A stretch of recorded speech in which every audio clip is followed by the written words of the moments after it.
فلا أقسم بمواقع النجوم وإنه لقسم لو تعلمون عظيم إنه لقرآن كريم في كتاب مكنون لا يمسه إلا المطهرون تنزيل من رب العالمين.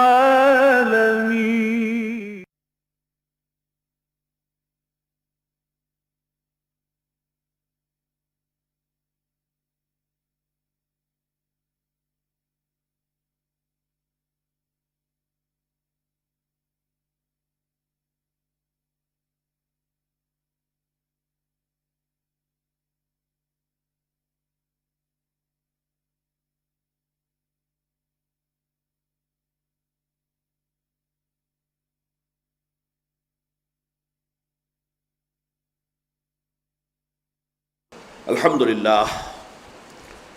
للہ وکفا والصلاة والسلام علی عباده الذین اصطفى خصوصاً علی افضلهم وخاتم النبیین محمد الامین وعلی آلہ وصحبہ اجمعین. اما بعد فقد قال اللہ تبارک وتعالی کما ورد فی سورة البقرہ اعوذ باللہ من الشیطان الرجیم بسم اللہ الرحمن الرحیم یا ایھا الذین آمنوا انفقوا مما رزقناکم من قبل ان یأتی یوم لا بیع فیہ ولا خلۃ ولا شفاعۃ والکافرون هم الظالمون. صدق اللہ العظیم. رب اشرح لی صدری ویسر لی امری واحلل عقدۃ من لسانی یفقہوا قولی. اللہم ربنا الہمنا رشدنا واعذنا من شرور انفسنا. اللہم ارنا الحق حقا وارزقنا اتباعہ وارنا الباطل باطلا وارزقنا اجتنابہ.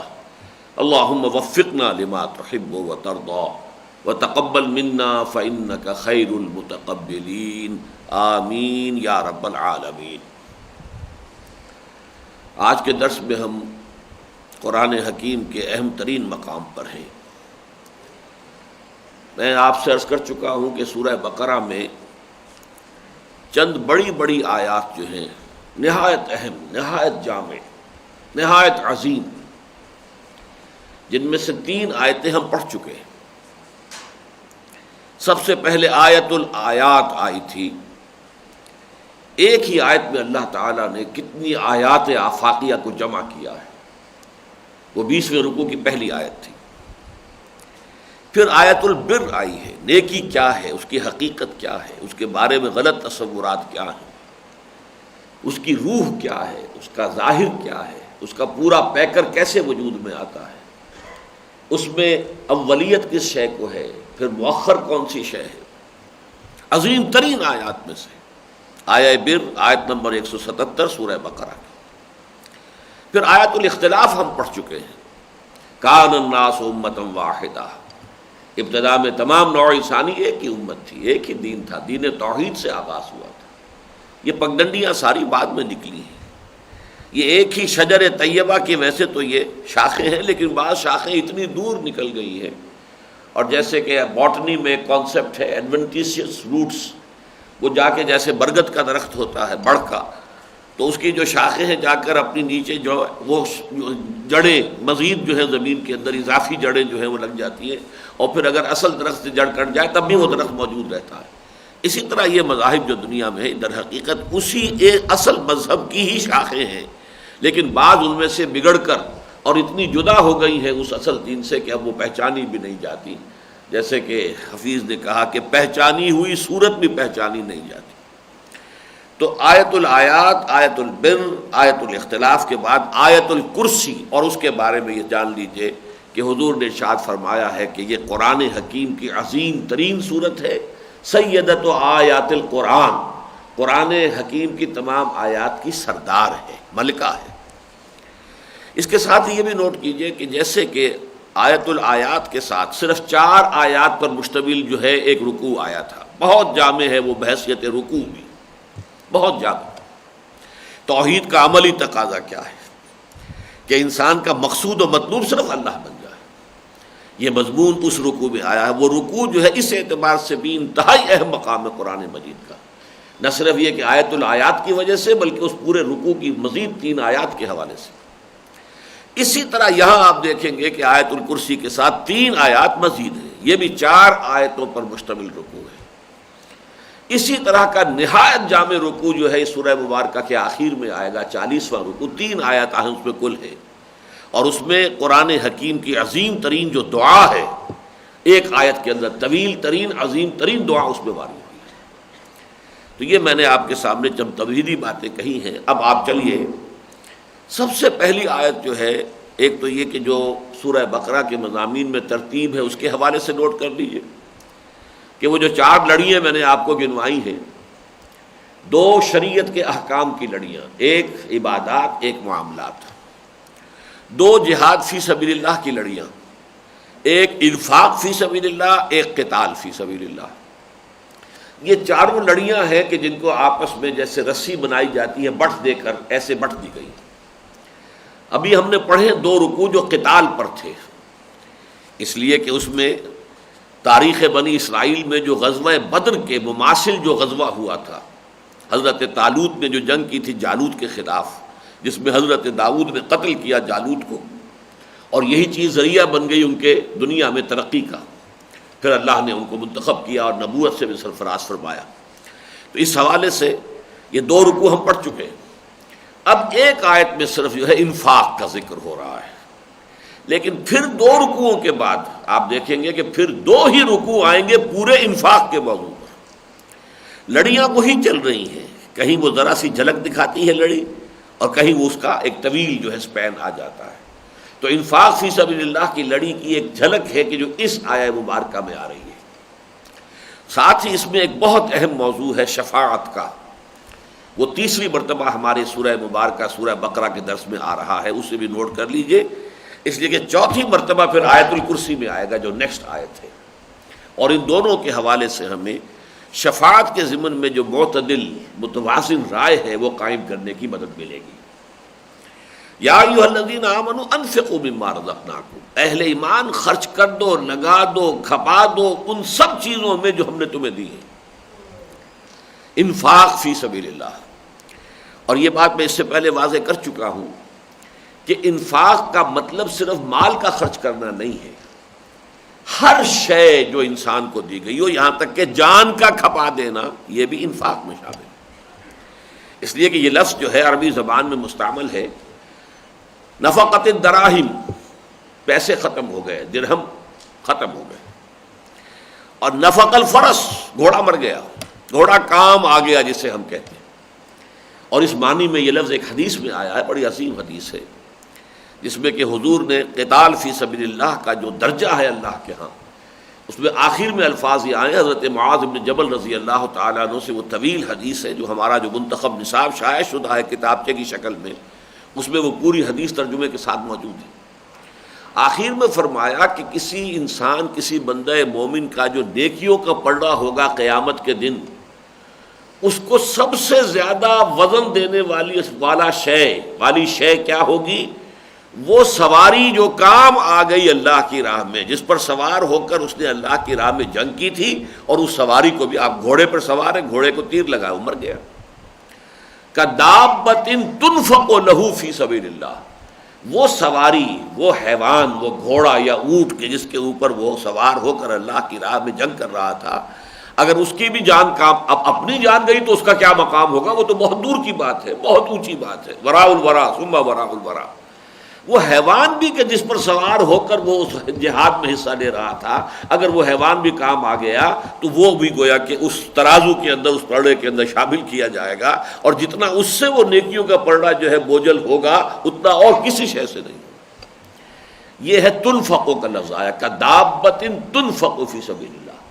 تو معلوم ہوا کہ نفق کا لفظ جو ہے وہ اور انفاق جس سے بنا ہے خرچ کر دینا، یہ آتا ہے ہر شے کا خرچ کر دینا، لیکن زیادہ اس کا جو استعمال ہے وہ مال کے خرچ کرنے پر ہے۔ لیکن یہ کہ اس کی جامعیت ہے اس کو ذہن میں رکھیے، جان کھپانا، مال کھپانا، وقت کھپانا، صلاحیت، ذہانت اور پیسہ کھپانا، دولت کھپانا، اولاد کو لگانا، یہ ساری چیزیں انسان کے لیے اس کے ایسٹس ہیں۔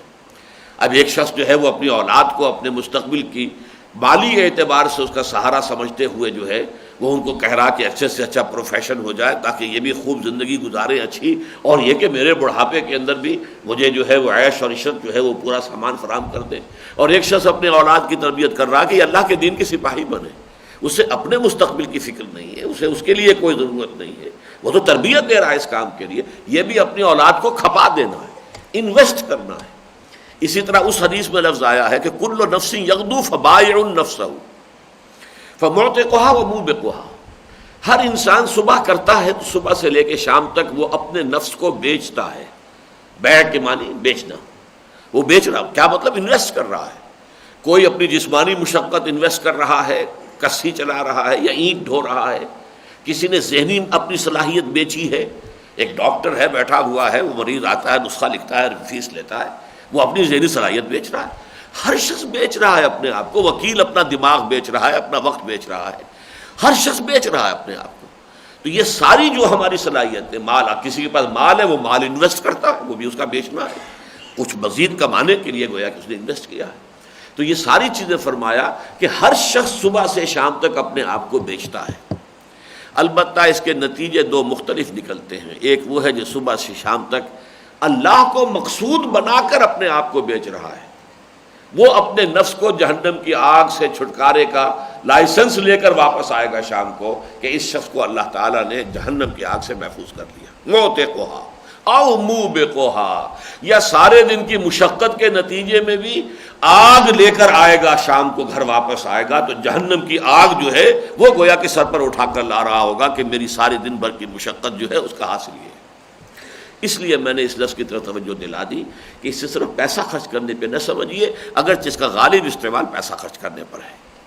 یا ایھا الذین آمنوا انفقوا مما رزقناکم من قبل ان یأتی یوم لا بیع فیہ ولا خلۃ ولا شفاعۃ، یہ انتہائی کیٹیگوریکل انداز ہے، اس دن سے پہلے پہلے کہ جس دن نہ تو کوئی بیع و شراء ہوگی، کوئی خرید و فروخت، نہ کوئی دوستی کام آئے گی، نہ کوئی شفاعت ہوگی۔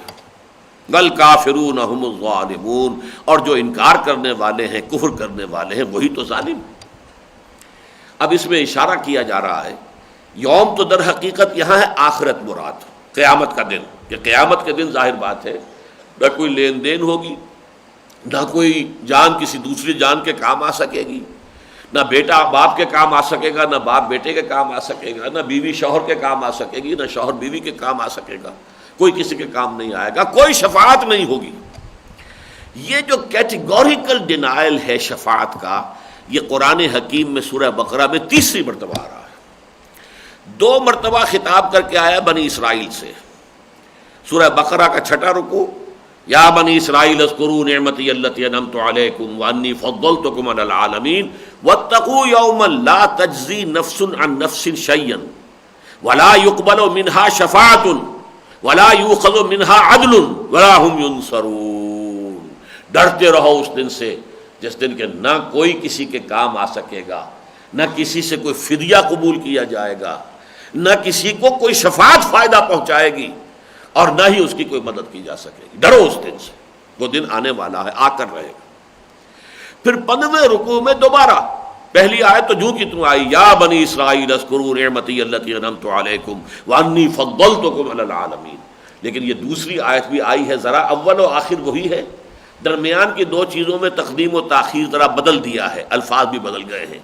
واتقوا یوما لا تجزی نفس عن نفس شیئا ولا یؤخذ منها عدل ولا تنفعها شفاعۃ ولا هم ينصرون ولا يقبل منها عدل، ڈرو اس دن سے جس دن کوئی کسی کے کام نہ آ سکے گا، نہ ہی اس سے کوئی فدیہ قبول کیا جائے گا، نہ ہی اسے کوئی شفاعت فائدہ پہنچا سکے گی، اور نہ ہی ان کی کوئی مدد ہوگی۔ تو 2 مرتبہ تو یہ بنی اسرائیل سے خطاب کر کے بات آ چکی. ظاہر بات ہے دین تو ایک ہی ہے، جو بات مجھ سے کہی گئی وہی ہمارے لیے بھی ہے، لیکن صراحتاً یہاں پر اب اہل ایمان کو خطاب کر کے بھی 3 چیزوں کی نفی مطلق ہے کہ اپنے لیے جو بنانا ہے بنا لو، جو کمانا ہے کما لو. یہ زندگی ہے، اس میں جو بھی تم اللہ کی راہ میں لگا دو گے، کھپا دو گے، صرف کر دو گے، دے دو گے، وہ ہے در حقیقت تمہاری کمائی. آخرت میں وہی کام آئے گی. آخرت میں کام آنے والی چیز جو ہے وہ کوئی سفارش نہیں ہے. آخرت میں کام آنے والی چیز کوئی دوستی نہیں ہے، کوئی رشتہ داری کام نہیں آئے گی.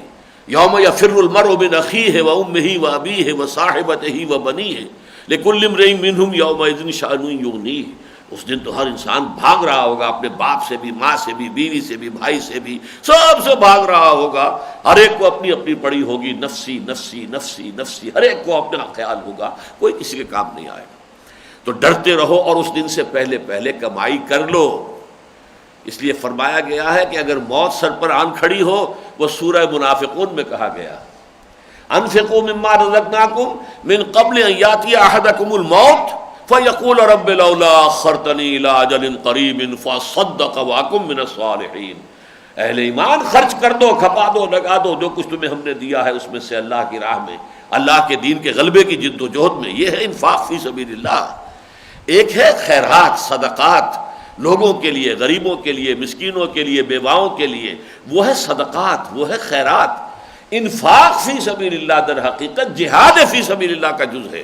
لگا دو، کھپا دو اللہ کی راہ میں، اللہ کے دین کے غلبے کے لیے. اس سے پہلے پہلے کہ تم میں سے کسی کے سرہانے اس کی موت آ کر کھڑی ہو جائے، اس وقت وہ کہے گا پروردگار تھوڑی سی مہلت مجھے دے دے، میں سب کچھ تیری راہ میں لٹا دوں گا. فاصدق واکن من الصالحین، سب کچھ دے دوں گا تیری راہ میں اور میں بالکل نیک ہو جاؤں گا. لیکن اس وقت کے آنے کے بعد پھر کوئی مہلت نہیں ملے گی. وَلَن يُؤَخِّرَ اللَّهُ نَفْسًا إِذَا جَاءَ أَجَلُهَا. کسی جان کا جب وہ وقت معین آ جائے گا تو پھر اللہ اسے مؤخر نہیں کرے گا. واللہ خبیر بما تعملون، جو کچھ تم کر رہے ہو اللہ اس سے باخبر ہے. تو یہ آیت مبارکہ جو ہے یا ایھا الذین آمنوا انفقوا مما رزقناکم من قبل ان یأتی یوم لا بیع فیہ ولا خلۃ ولا شفاعہ والکافرون هم الظالمون. اب یہاں کافر کون ہوئے؟ نوٹ کیجیے، سیاق و سباق سے ہوتا ہے نا، جو اس چیز سے انکار کرے، جو اس کام سے پہلوتی کرے. ایک تو وہ ہے جو اللہ تعالیٰ کو مانتا ہی نہیں، اس کا ذکر نہیں ہے یہاں. وہ کافر جو محمد کو مانتا ہی نہیں صلی اللہ علیہ وسلم، اس کا ذکر نہیں ہے یہاں. تو در حقیقت کافر کس کو قرار دیا جا رہا ہے؟ جو اپنا مال سینت کر رکھ رہا ہے، اپنی صلاحیتیں ساری اپنی دنیا بنانے میں خرچ کر رہا ہے، جائیداد بنانے میں، کاروبار بڑھانے میں، اپنی جو ہے دنیاوی حیثیت کو بڑھانے میں، دنیاوی اقتدار کے لیے، دنیاوی شہرت کے لیے، مال و دولت جمع کرنے میں. وہ کافر ہے. وہ جیسا کہ میں نے بارہا آپ سے کہا ہے کہ ایک درویش ہوتے تھے سائی عبد الرزاق صاحب، وہ کہا کرتے تھے جو دم غافل سو دم کافر. جو بھی انسان کا سانس نکلتا ہے غفلت میں کہ اسے یاد نہیں کہ میرا ایک رب ہے اور میں اس کا بندہ ہوں، اس غفلت میں جو سانس نکلا ہے وہ حالت کفر میں نکلا ہے. یہ نقشبندی سلسلے کے ایک بزرگ تھے، ویسے امی تھے، ان پڑھ تھے بالکل، لیکن تھے بہت صاحب دل. جو دم غافل سو دم کافر.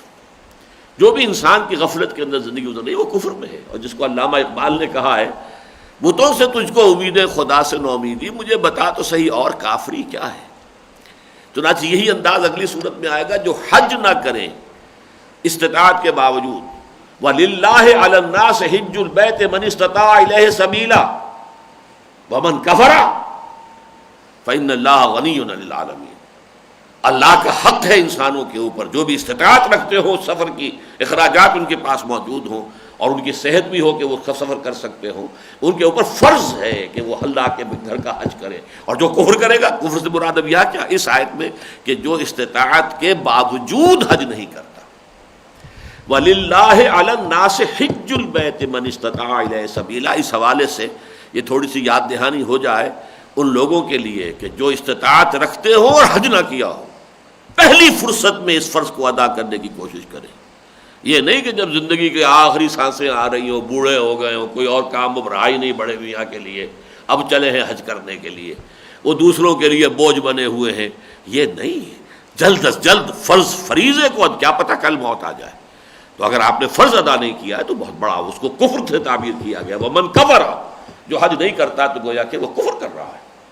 تو اسی طرح یہ آیت ختم ہوئی ہے، یا ایھا الذین آمنوا انفقوا مما رزقناکم من قبل ان یاتی یوم لا بیع فیہ ولا خلۃ ولا شفاعہ۔ ابھی آپ نے نوٹ کر لیا کہ 3 دفعہ تو شفاعت کی کیٹیگوریکل نفی آ گئی۔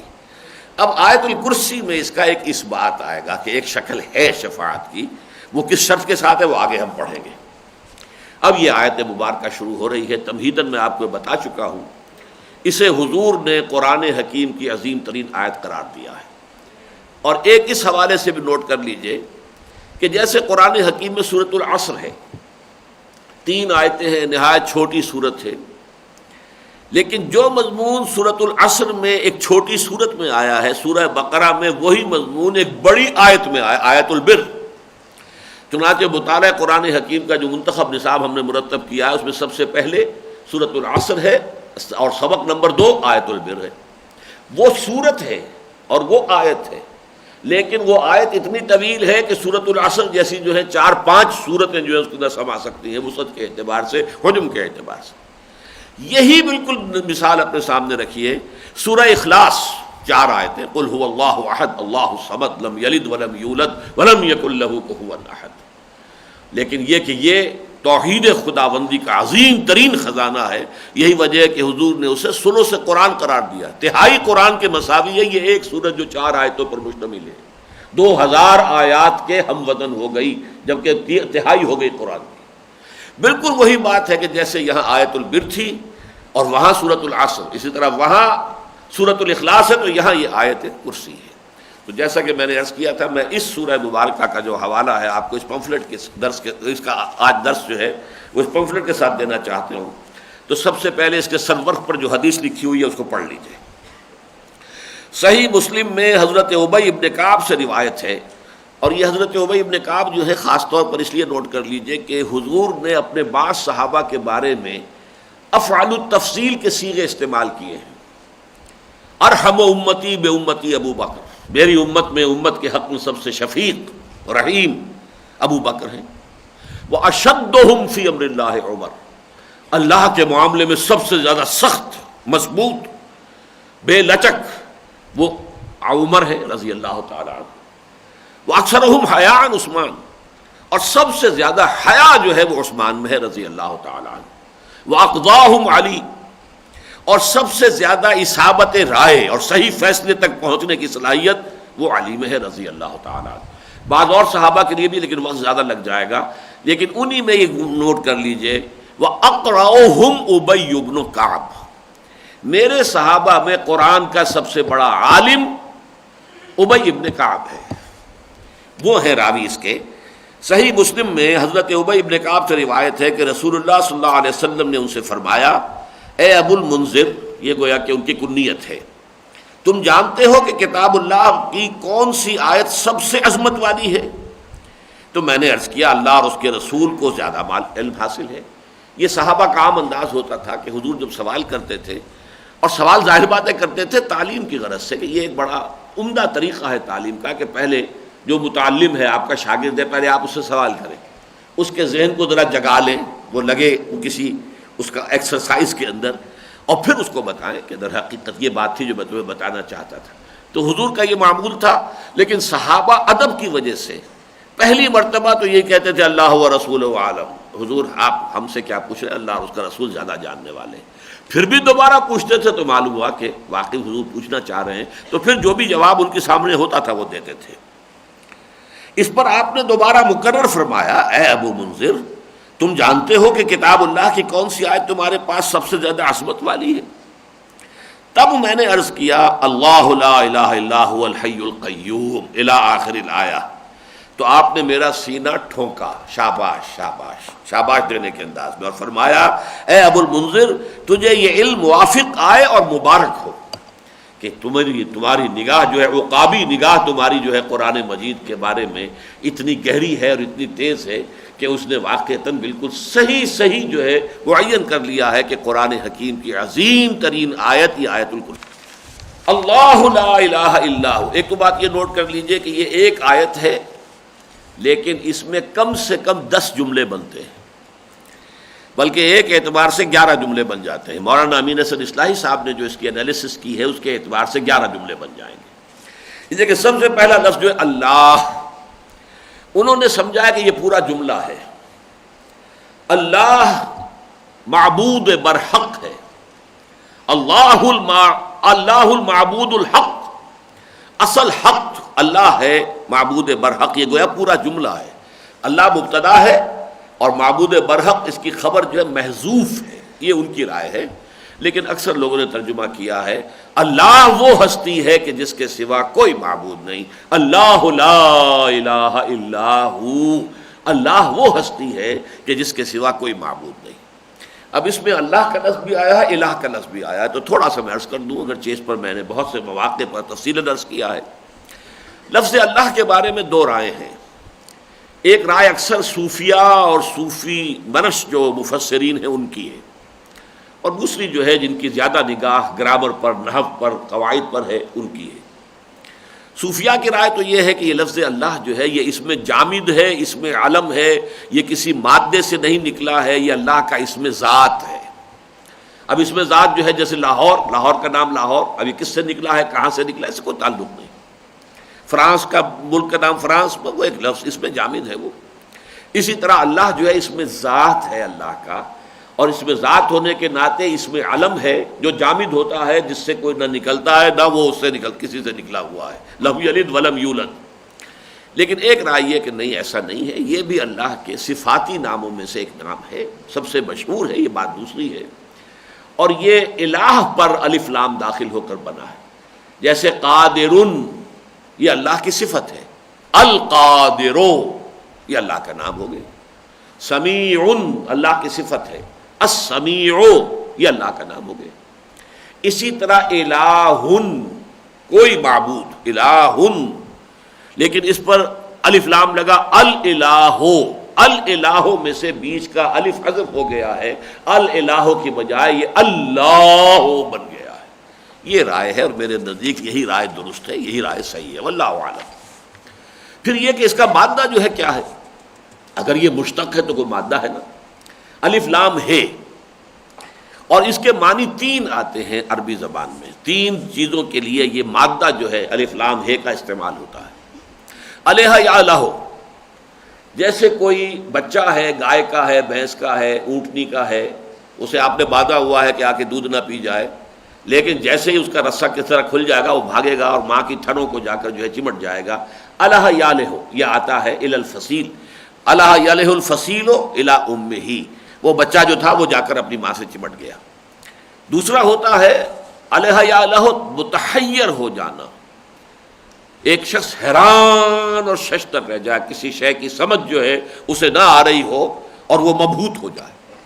اور تیسرا والہانہ محبت کسی سے ہونا۔ یہ 3 مفہوم میں یہ مادہ استعمال ہوتا ہے عربی زبان میں۔ مولانا مودودی نے اپنی جو کتاب ہے قرآن مجید کی 4 بنیادی اصطلاحات، اس میں اس پر بہت عمدہ بحث کی ہے، بہت مفصل بحث کی ہے۔ لیکن یہ بات میں عرض کر رہا ہوں، یہ بات انہوں نے نہیں لکھی کہ ان 3 مادوں، اس مادے کے ان 3 استعمالات کے حوالے سے معبود کے 3 تصورات ہیں۔ یہ ہمارے دوسرے صوفیاء نے اور دوسرے ہمارے مفسرین نے بحث کی ہے۔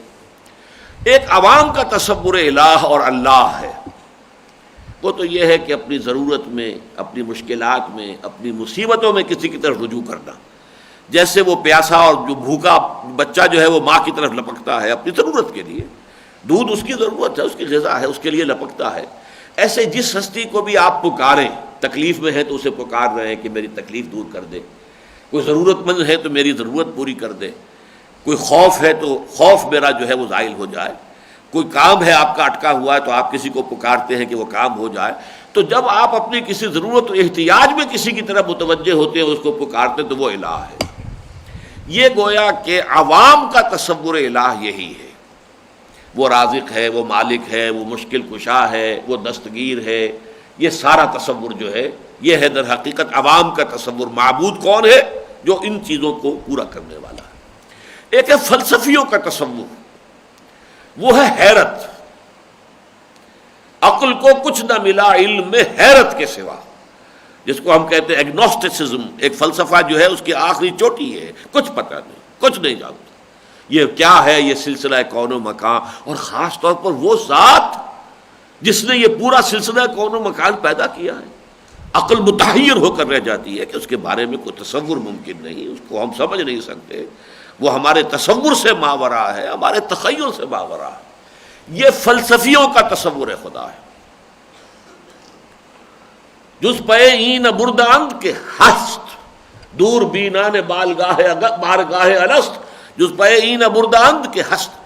یہ جو دور بینان ہیں، دور تک دیکھنے والے جو ہیں، وہ اہل الست بربکم جو عہد کر کے آئے تھے، اس کو جو دور تک دیکھ سکتے ہیں وہ اس کے سوا اور کچھ نہیں کہہ سکتے۔ کوئی ہے ضرور، بس کیا ہے کیسا ہے یہ ہماری سمجھ سے بالا ہے، ضرور ہست، جز پہ این برداند کے ہست ہے ضرور۔ جیسے کوئی اندھا ہو بیچارہ، وہ کسی دیوار کو جا کے ٹچ کر کے کہہ رہا کہ ہے تو صحیح دیوار تو ہے، اب اسے یہ پتہ نہیں کتنی اونچی ہے، کتنی چوڑی ہے، کتنی لمبی ہے، نہیں بس ہے۔ اسی طریقے سے انسان جو ہے اپنے باطن میں یہ تو محسوس کرتا ہے کہ ہاں اللہ کی وجود کا، اللہ کی ہستی کا اقرار تو اندر میرے ہے کوئی، لیکن اس کے سوا وہ کیا ہے کیسا ہے کچھ پتہ نہیں۔ یہ فلسفیوں کا تصور معبود ہے۔ دور بینان بارگاہ الست، جس پہ این برداند کے ہست ہے ضرور، ہے کوئی نہ کوئی معشوق ہے اس پردہ زنگاری میں، چرخ کو کب یہ سلیقہ ہے ستمگاری میں، کوئی اور چھپا ہوا ہے جو یہ سب کچھ کر رہا ہے۔ اور تیسرا تصور ہے صوفیہ کا، جو کہ محبوب ہے، لا محبوب الا اللہ، لا مطلوب الا اللہ، لا مقصود الا اللہ، یہ معبود ہے۔ والہانہ عشق اللہ کے ساتھ ہو جانا، معبود وہی ہے جو آپ کا مطلوب ہے اور مقصود ہے۔ اور یہی مضمون ہے 20ویں رکوع کا جو میں نے عرض کیا، 4 آیتیں جو ہے اس میں اصل مضمون یہی آیا ہے۔ وَمِنَ النَّاسِ مَن يَتَّخِذُ مِن دُونِ اللَّهِ أَندَادًا يُحِبُّونَهُمْ كَحُبِّ اللَّهِ وَالَّذِينَ آمَنُوا أَشَدُّ حُبًّا لِلَّهِ۔ اصل ایمان تو یہ ہے کہ شدید ترین محبت ہو جائے اللہ کی ذات کے ساتھ۔ تو یہ میں نے اللہ اور الہ کے حوالے سے چند باتیں دہرا دی ہیں۔ تو یہ ہے پہلا جملہ، یا تو یوں کہیے کہ 2 جملے ہو گئے۔ اللہ ہی معبود برحق ہے، خبر اس کی محذوف ہے، یا یہ کہ اللہ ہی وہ ہستی ہے جس کے سوا کوئی معبود نہیں۔ لیکن اب اس کو پڑھ لیجئے اس پمفلٹ کے حوالے سے۔ متعدد روایات کے مطابق نبی اکرم صلی اللہ علیہ وسلم نے آیت الکرسی کو قرآن حکیم کی عظیم ترین آیت قرار دیا ہے، اور سورہ اخلاص کو عظیم ترین سورت۔ اور عجب حسن اتفاق ہے کہ آیت الکرسی قرآن مجید کی طویل ترین آیات میں سے ہے، اور سورہ اخلاص مختصر ترین صورتوں میں سے ہے۔ ان دونوں کی عظمت کی یہ مشترک اساس تو اظہر من الشمس ہے کہ دونوں میں توحید باری تعالیٰ کا بیان نہایت پرشکوہ انداز میں ہوا ہے، اور ظاہر ہے کہ توحید ہی دین حق کا اصل الاصول ہے۔ تو چونکہ سورہ اخلاص میں بھی قل هو اللہ احد اللہ الصمد لم یلد ولم یولد ولم یکن لہ کفوا احد، بہت شاندار اور پرجلال انداز میں توحید باری تعالیٰ کا ذکر ہے۔ وہی توحید باری تعالیٰ جو ہے، اگرچہ ایک فرق ہے وہ ابھی سامنے آ جائے گا، ایک ہے توحید ذاتی اللہ کی، ایک ہے توحید صفاتی اللہ کی۔ تو سورہ اخلاص میں زیادہ زور توحید ذات پر ہے، اور آیت الکرسی میں زیادہ زور توحید صفاتی پر ہے۔ ان 2 مقامات پر عقیدہ توحید کی 2 مختلف پہلوؤں سے وضاحت ہوئی ہے، اور ان دونوں کو اپنی اپنی جگہ توحید کے اس مقام یا اس پہلو کے جامع و معنی بیان کے ضمن میں پورے قرآن میں منفرد مقام حاصل ہے۔ چنانچہ جہاں سورہ اخلاص حضرت حق سبحانہ تعالیٰ کی شان احدیت و صمدیت، قل هو اللہ احد اللہ الصمد، کہ پرشکوہ اس بات اور کسی بھی اعتبار سے اس کے ہم پلہ، ہم جنس یا ہم کفو ہونے کی ہمہ جیتی نفی سے شرک فی ذات کا کامل سد باب کر دیتی ہے۔ وہاں آیت الکرسی میں ذات واجب الوجود کی صفات کاملہ کا بیان ایسے پرجلال اور پرہیبت انداز میں ہوا ہے جس سے نہ صرف یہ کہ شرک فی صفات کی جڑ کٹ جاتی ہے، بلکہ شرک فی عبادت کی راہ بھی کلیتاً مسدود ہو جاتی ہے۔ اب وہ حدیث سن لیجئے نیچے جو میں نے حوالہ دیا تھا کہ بعض احادیث سے معلوم ہوتا ہے۔ مثلا مسند دارمی میں حضرت ایفا ابن عبد الکلائی کے سے روایت ہے کہ قال رجل یا رسول اللہ ای سورۃ القرآن اعظم؟ قال قل هو اللہ احد۔ قال فای آیۃ فی القرآن اعظم؟ قال آیت الکرسی. اب یہ مسند دارمی کی روایت، وہاں تو یہ کہ حضور نے خود پوچھا تھا حضرت ابی ابن کعب سے، یہاں یہ کہ ایک شخص پوچھ رہا ہے حضور سے کہ حضور قرآن حکیم کی عظیم ترین سورت کون سی ہے؟ فرمایا سورۃ الاخلاص، قل هو اللہ احد. اور پھر وہ سوال کر رہا ہے کہ یہ بھی بتا دیجئے کہ عظیم ترین آیت کون سی ہے؟ فرمایا آیت الکرسی. اب چلیے، یہ آیہ مبارکہ 10 مستقل جملوں پر مشتمل ہے. میں نے وہ رائے اختیار کی ہے جو جمہور کی ہے. میں نے اللہ کو ایک علیحدہ جملہ نہیں مانا جیسے کہ مولانا اصلاحی کی رائے ہے، بلکہ جو اکثر مفسرین کی رائے ہے یہ جملہ ایک ہی ہے، اللہ لا الہ الا ہو. اللہ جو ہے مبتدا ہے اور لا الہ الا ہو اس کی خبر ہے. اللہ وہ ذات ہے کہ جس کے سوا کوئی معبود نہیں. یہ ایک ہی جملہ ہے. پہلا جملہ یعنی اللہ لا الہ الا ہو غیر اللہ سے صفت الوہیت کی کامل نفی کر دیتا ہے. ابھی میں نے الوہیت بیان کر دیا. الوہیت عوام کے لیے کیا ہے؟ حاجت روائی، مشکل کشائی، رزق رسانی. کوئی نہیں ہے سوائے اللہ کے جو حاجت پوری کرنے والا ہو، دستگیری کرنے والا ہو، مشکل کشا ہو، رزق رساں ہو. کوئی نہیں. عوامی سطح پر تو یہ گویا کہ الوہیت کے تصور میں توحید فی الالوہیت الوہیت ہوئی. اور جو فلسفیوں کا ہے کہ اللہ کی وہ ذات ہے کہ جس کے بس ہونے کا تو یقین ہے، باقی ہمیں اس کی کیفیت معلوم نہیں. اور جو صوفیاء کا ہے محبوب حقیقی، مطلوب حقیقی اللہ کے سوا کوئی نہیں. باقی سب چیزیں ذرائع ہیں، مطلوب اور مقصود نہیں. اولاد ہے، اللہ انسان کو پسند ہے. مال بھی ہو تو کوئی حرج نہیں ہے، حلال ذریعے سے کمایا ہو، اس سے انسان اچھا کھائے اچھا پیے، یہ بھی کوئی بری بات نہیں. قل من حرم زینت اللہ التی اخرج لعبادہ والطیبات من الرزق. کس نے حرام ٹھہرایا؟ حلال ذریعے سے کمایا ہو اور اقامت دین کی جد و جہد کرتے ہوئے کمایا ہو. یہ نہ ہو کہ سارا اپنے آپ کو لگا دیا ہے اقامت دین کی جد و جہد سے تو بالکل بری کیا اور لگ گئے ہیں صرف. اگر صرف اس صورت میں آپ نے حلال سے بھی کمایا ہے تو وہ حکم میں ہوگا حرام کے، اس لیے کہ آپ ایک فرض کے تارک ہیں. اقامت دین کی جد و جہد فرض ہے، اس کے تارک ہیں. تو ظاہر بات ہے کہ اس حالت میں جو کچھ آپ کما رہے ہیں وہ حلال نہیں ہوگا. تو اس طریقے سے جو کچھ اچھا اپنے اقامت دین کی جد و جہد میں بھی اپنا حق جو ہے اپنی ذمہ داری ادا کر رہے ہیں اور پھر حلال ذرائع سے معاش بھی کر رہے ہیں، تو جو ملا ہے اب اس میں سے کھائیے، استعمال کیجیے، تو اس میں کوئی حرج نہیں. لیکن محبوب نہ ہو یہ شے، محبوب اللہ ہو. مقصود نہ ہو یہ شے، مقصود صرف اللہ ہو. مطلوب نہ ہو یہ شے، مطلوب صرف اللہ ہو. کوئی شے محبوب نہ ہو اللہ کے مقابلے میں، کوئی شے مطلوب نہ ہو اللہ کے مقابلے میں، کوئی شے مقصود نہ ہو اللہ کے مطابق. بلکہ جیسے کہ سورہ آل عمران میں فرمایا متاع الحیات الدنیا زین للناس حب الشہوات من النساء والبنین والقناطیر المقنطرۃ من الذہب والفضۃ والخیل المسومۃ والانعام والحرث. یہ ساری چیزیں انسان کو بہت محبوب ہیں، لیکن جان لو ذالک متاع الحیات الدنیا، یہ دنیا کی زندگی کا سر و سامان ہے، ساز و سامان ہے، اس کو گزارنے کا. ان میں سے کسی شے سے دل نہ لگانا، ان میں سے کسی شے کو اپنا محبوب نہ بنا لینا. پہلا جملہ یعنی اللہ لا الہ الا ہو غیر اللہ سے صفت الوہیت کی کامل نفی کر دیتا ہے، اور اس حقیقت کی وضاحت سے کہ اللہ ہی تنہا معبود برحق، مطلوب اصلی اور محبوب حقیقی ہے. شرک فی العبادت کی جڑ بھی کٹ جاتی ہے، اس لیے کہ اگرچہ اس کا عام فہم مطلب یہی ہے کہ اللہ کے سوا معبود حقیقی کوئی نہیں، تاہم عارفین کے نزدیک اس کا اصل مفہوم یہ ہے کہ اللہ ہی تنہا محبوب حقیقی بھی ہے اور مطلوب و مقصود اصلی بھی. اس کی وضاحت میں کر چکا ہوں. اب یہاں پر آپ کو یہ ٹیکسٹ کے اندر لکھے ہوئے الفاظ بھی آپ کے پاس ہوں گے، ان پر غور کیجئے، ان کا مراقبہ کیجئے، ان پر ذرا گہرائی میں اتر کر سوچئے. دوسرا جملہ ہے الحی القیوم. اللہ لا الہ الا ہو الحی القیوم. الحی القیوم. اب یہاں پر جو اس کا جو مبتدا ہے وہ گویا کہ محذوف ہے. هو الحی القیوم. اللہ لا الہ الا ہو هو الحی القیوم.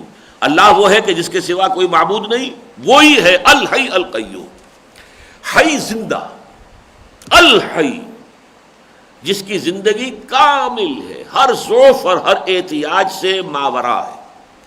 چنانچہ اگلے جملے میں ہے کہ اس کی زندگی ایسی ہے لا تاخذہ سنۃ ولا نوم. اس کو نہ تو اس کے اوپر اونگ لاحق ہو سکتی ہے نہ نیند. اس لیے کہ ہماری جو حیات ہے، اب ظاہر بات ہے کہ حیات تو ویسے تو آج ہمیں معلوم ہے جمادات میں بھی ہے، چٹان کو بھی آپ توڑتے ہیں تو اسے درد محسوس ہوتا ہے، آج کی سائنس ہمیں بتاتی ہے۔ پھر یہ کہ یہ نباتات میں تو پوری حس موجود ہے، آپ پھول توڑتے ہیں تو پودا جو ہے روتا ہے، اس کا پھول جو ہے توڑ لیا گیا جیسے کسی ماں کی گود سے اس کا بچہ چھین لیا گیا ہو۔ اسی طریقے سے حیوانات کے اندر تو سب کچھ ہے ہی ہے، آپ کو معلوم ہے، وہ تو سارے حواس ہیں، لیکن حیات ہم سمجھتے ہیں کامل حیات ہماری ہے، لیکن ہماری انسانی جو حیات ہے اس کے اندر بھی کتنی کمزوریاں ہیں۔ خوراک نہ ملے تو مزمحل، آرام کا موقع نہیں ملا تو مزمحل، نیند لازماً آئے گی، اونگ طاری ہو جائے گی، غفلت آ جائے گی، اضمحلال طاری ہوگی، ذوف طاری ہو جائے گا۔ اللہ کی وہ حیات مستقل ہے جو ان تمام چیزوں سے پاک ہے، لا تاخذہ سنۃ ولا نوم۔ اور اس میں سب سے بڑا فرق جو نوٹ کر لیجئے وہ یہ ہے، اللہ کی ذات بھی اس کی اپنی ذات ہے، کسی اور نے اس کو عطا نہیں کی ہے۔ ہماری اور کل موجودات کا وجود بھی اللہ کا عطا کردہ ہے، ہمارا اپنا نہیں ہے۔ میں نے اپنے آپ کو نہیں بنایا ہے، آپ نے اپنے آپ کو پیدا نہیں کیا ہے، اللہ نے بنایا آپ کو۔ وجود خلعت وجود سے سرفراز اللہ نے کی۔ اسی طرح اللہ کی تمام صفات اس کی ذاتی صفات ہیں، ازلی ہیں، ابدی ہیں۔ ہماری صفات حادث ہیں، پہلے میرے پاس علم نہیں تھا، پھر میں نے علم حاصل کیا، گویا کہ حادث ہے میری صفت علم جو ہے۔ ایک وقت وہ تھا کہ میرے پاس کوئی علم نہیں تھا، پھر یہ کہ اللہ نے علم دیا، میں نے علم حاصل کیا، اس سے یہ علم ہو گیا، تو یہ حادث ہے۔ پھر فانی بھی ہے، بڑھاپے میں جا کے سب زائل ہو جائے گا دوبارہ۔ تو ہماری تمام صفات جو ہے حادث اور فانی ہیں، جیسے کہ ہمارا وجود حادث اور فانی ہے، اللہ کا وجود بھی ابدی ازلی ہمیشہ سے ہمیشہ رہے گا، اور اس کی صفات بھی ازلی اور ابدی ہیں، ہمیشہ سے ہمیشہ رہیں گے۔ اور تیسرے ہمارا وجود بھی محدود ہے۔ یہ جو حقیقت شرک پر میرے کیسٹس ہیں 6 ایک گھنٹے کے، تو میں نے توحید وجود پر جو ہے وہ گفتگو جب کی ہے تو اس میں ساری بحثیں آتی ہیں کہ ہمارا وجود محدود ہے، لیکن اللہ کا وجود لامحدود ہے۔ اسی طریقے سے اللہ کی صفات بھی لامحدود اور مطلق، وہ ہر قدرت رکھنے والا ہے، ہر علم رکھنے والا ہے، اس کی صفات کامل ہے، محدود نہیں ہے۔ جبکہ ما سوا کی صفات جو ہیں وہ حادث بھی ہیں، فانی بھی ہیں، عطائی بھی ہیں اور محدود بھی ہیں۔ تو اس اعتبار سے زندگی پر بھی، علم پر بھی، سب پر قیاس کرتے جائیے گا۔ دوسرا جملہ ذات حق سبحانہ و تعالیٰ کے ان 2 عظیم اسماء پر مشتمل ہے جن کے بارے میں بعض روایات کی بنا پر گمان غالب ہے کہ انہیں اللہ تعالیٰ کے اسم اعظم کی حیثیت حاصل ہے، یعنی الحی القیوم۔ بعض روایات میں آتا ہے کہ اللہ کا ایک اسم اعظم ہے کہ اگر اس کے حوالے سے اللہ سے کوئی دعا کی جائے تو وہ لازماً قبول ہو جاتی ہے، لیکن حضور نے صراحت کے ساتھ نہیں بتایا کہ وہ اسم اعظم کون سا ہے۔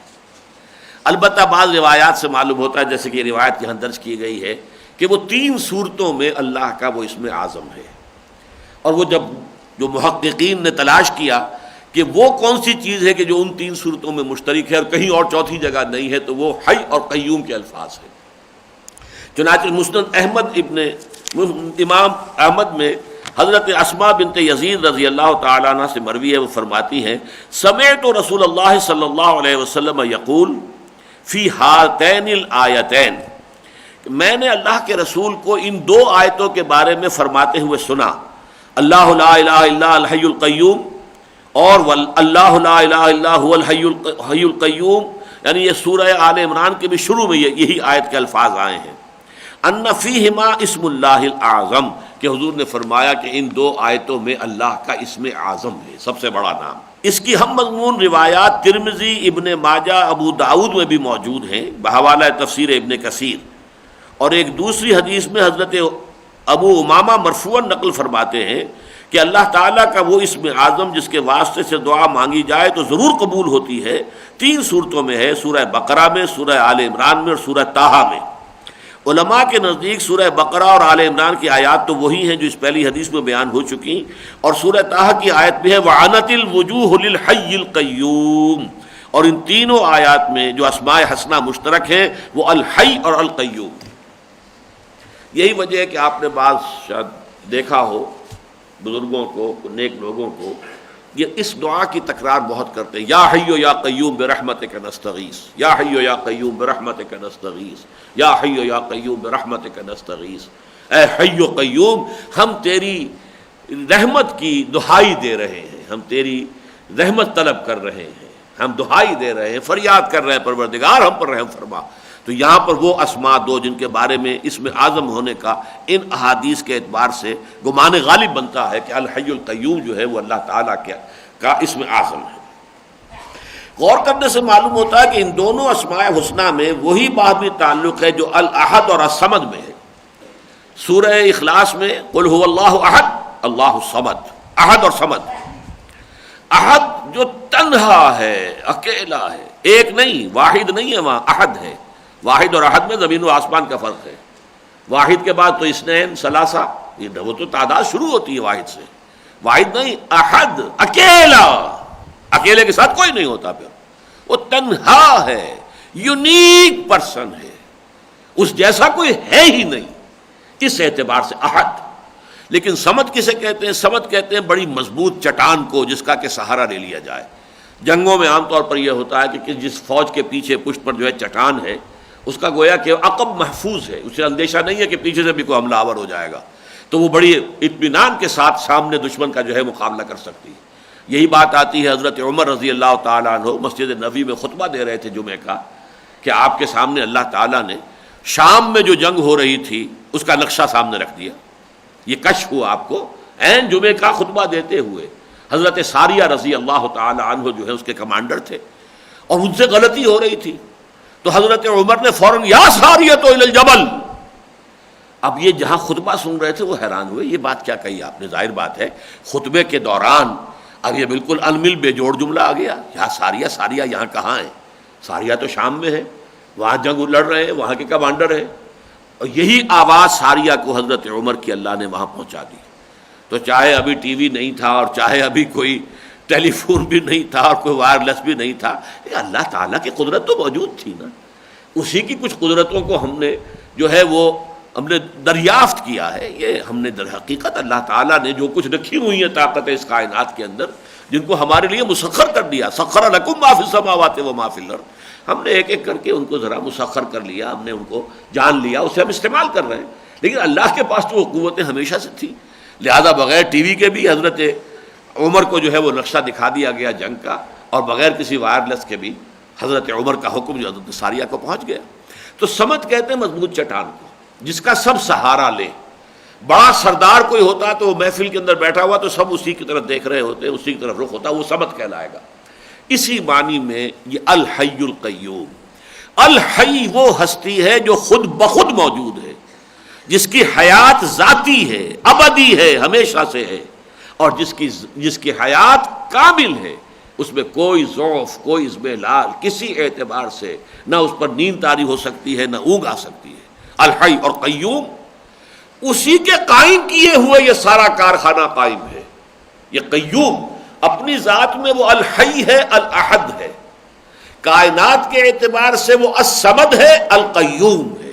قیوم تھامے رکھنے والا، اسی کے در حقیقت اللہ تعالیٰ ہی کے تھامے یہ کائنات تھمی ہوئی ہے، اسی کے چلائے یہ کائنات چل رہی ہے، اسی کے قائم کیے یہ کائنات قائم ہے۔ تو اللہ تعالیٰ الاحد ہے، اور باقی سب کے لیے وہ الصمد ہے۔ اللہ تعالیٰ اپنی ذات میں الحی ہے، لیکن باقی کل کائنات اور جملہ موجودات کے لیے قیوم ہے۔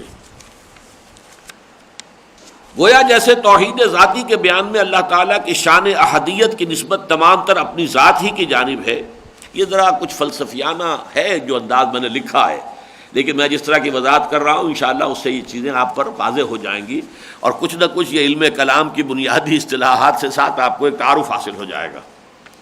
یہ کوئی 25 میرا خیال ہے بلکہ شاید 30 برس ہو گئے ہوں، ریڈیو پر میں نے یہ تقریر کی تھی، لیکن اللہ تعالیٰ نے بعد میں نے جب بھی اسے پڑھا محسوس کیا کہ ایک جامع چیز اس وقت اللہ تعالیٰ کے فضل و کرم سے قلم سے نکل گئی۔ گویا جیسے توحید ذاتی کے بیان میں اللہ تعالیٰ کی شان احدیت کی نسبت تمام تر اپنی ذات ہی کی جانب ہے، جبکہ اس کی شان صمدیت کا اظہار مخلوق کی نسبت سے ہوتا ہے، اسی طرح توحید صفاتی کے ضمن میں خدا خود اپنی ذات میں تو الحی ہے، یعنی زندہ جاوید، اور از خود قائم، اور ما سوا کے لیے القیوم ہے، یعنی ان کے وجود کا واحد سبب اور ان کے قیام اور بقا کا واحد سہارا۔ گویا کہ اس کا وجود بھی خانہ ساز اور حیات بھی ذاتی، اور ما سوا جو ہے اللہ کے سوا جو ہے ما سوا کا وجود بھی خالص عطائی اور حیات بھی نری مستعار، اسے ہم کہتے ہیں حیات مستعار۔ مستعار وہ شے جو کسی سے مانگ کر لی گئی ہو، تو یہ ہماری زندگی اپنی تو نہیں ہے۔ لائی حیات آئے قضا لے چلی چلے، اپنی خوشی سے آئے نہ اپنی خوشی چلے، یہ تو حیات مستعار ہے۔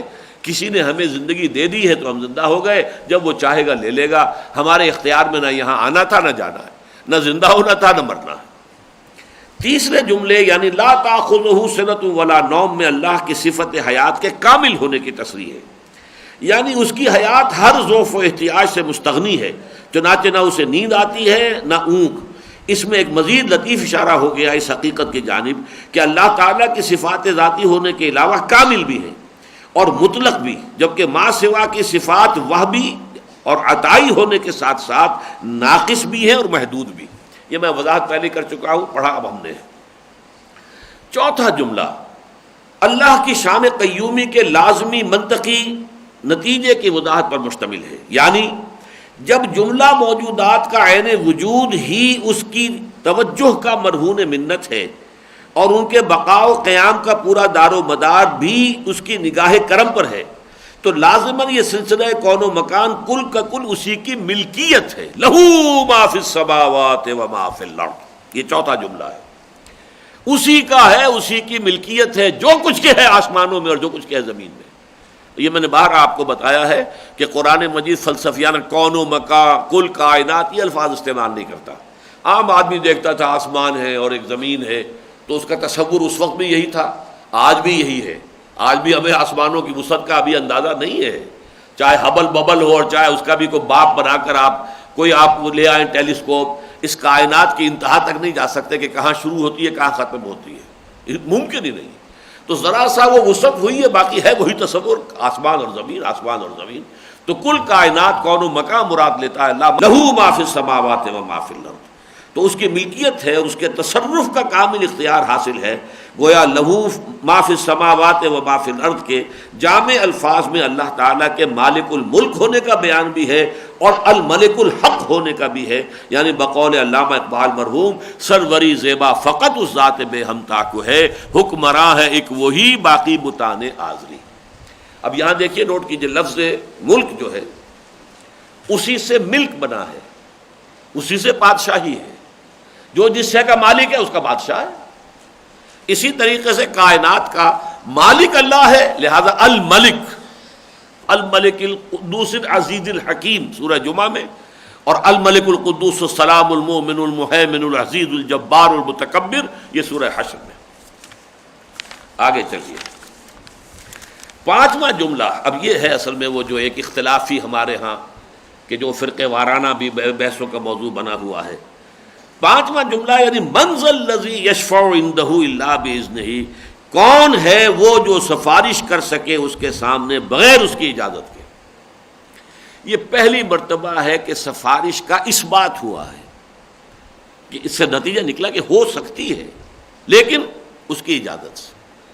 ہم نے 3 مقامات پہلے آج بھی میں نے شروع میں گنوا دیے جہاں پہ کہ کیٹیگوریکل نفی ہے، نگیشن کیٹیگوریکل، کوئی شفاعت نہیں، لا تنفعها شفاعت لا يقبل منها شفاعت ولا شفاعہ، یہ ہم پڑھ چکے ہیں ابھی ایک ہی آیت پہلے سورہ اس آیت الکرسی سے۔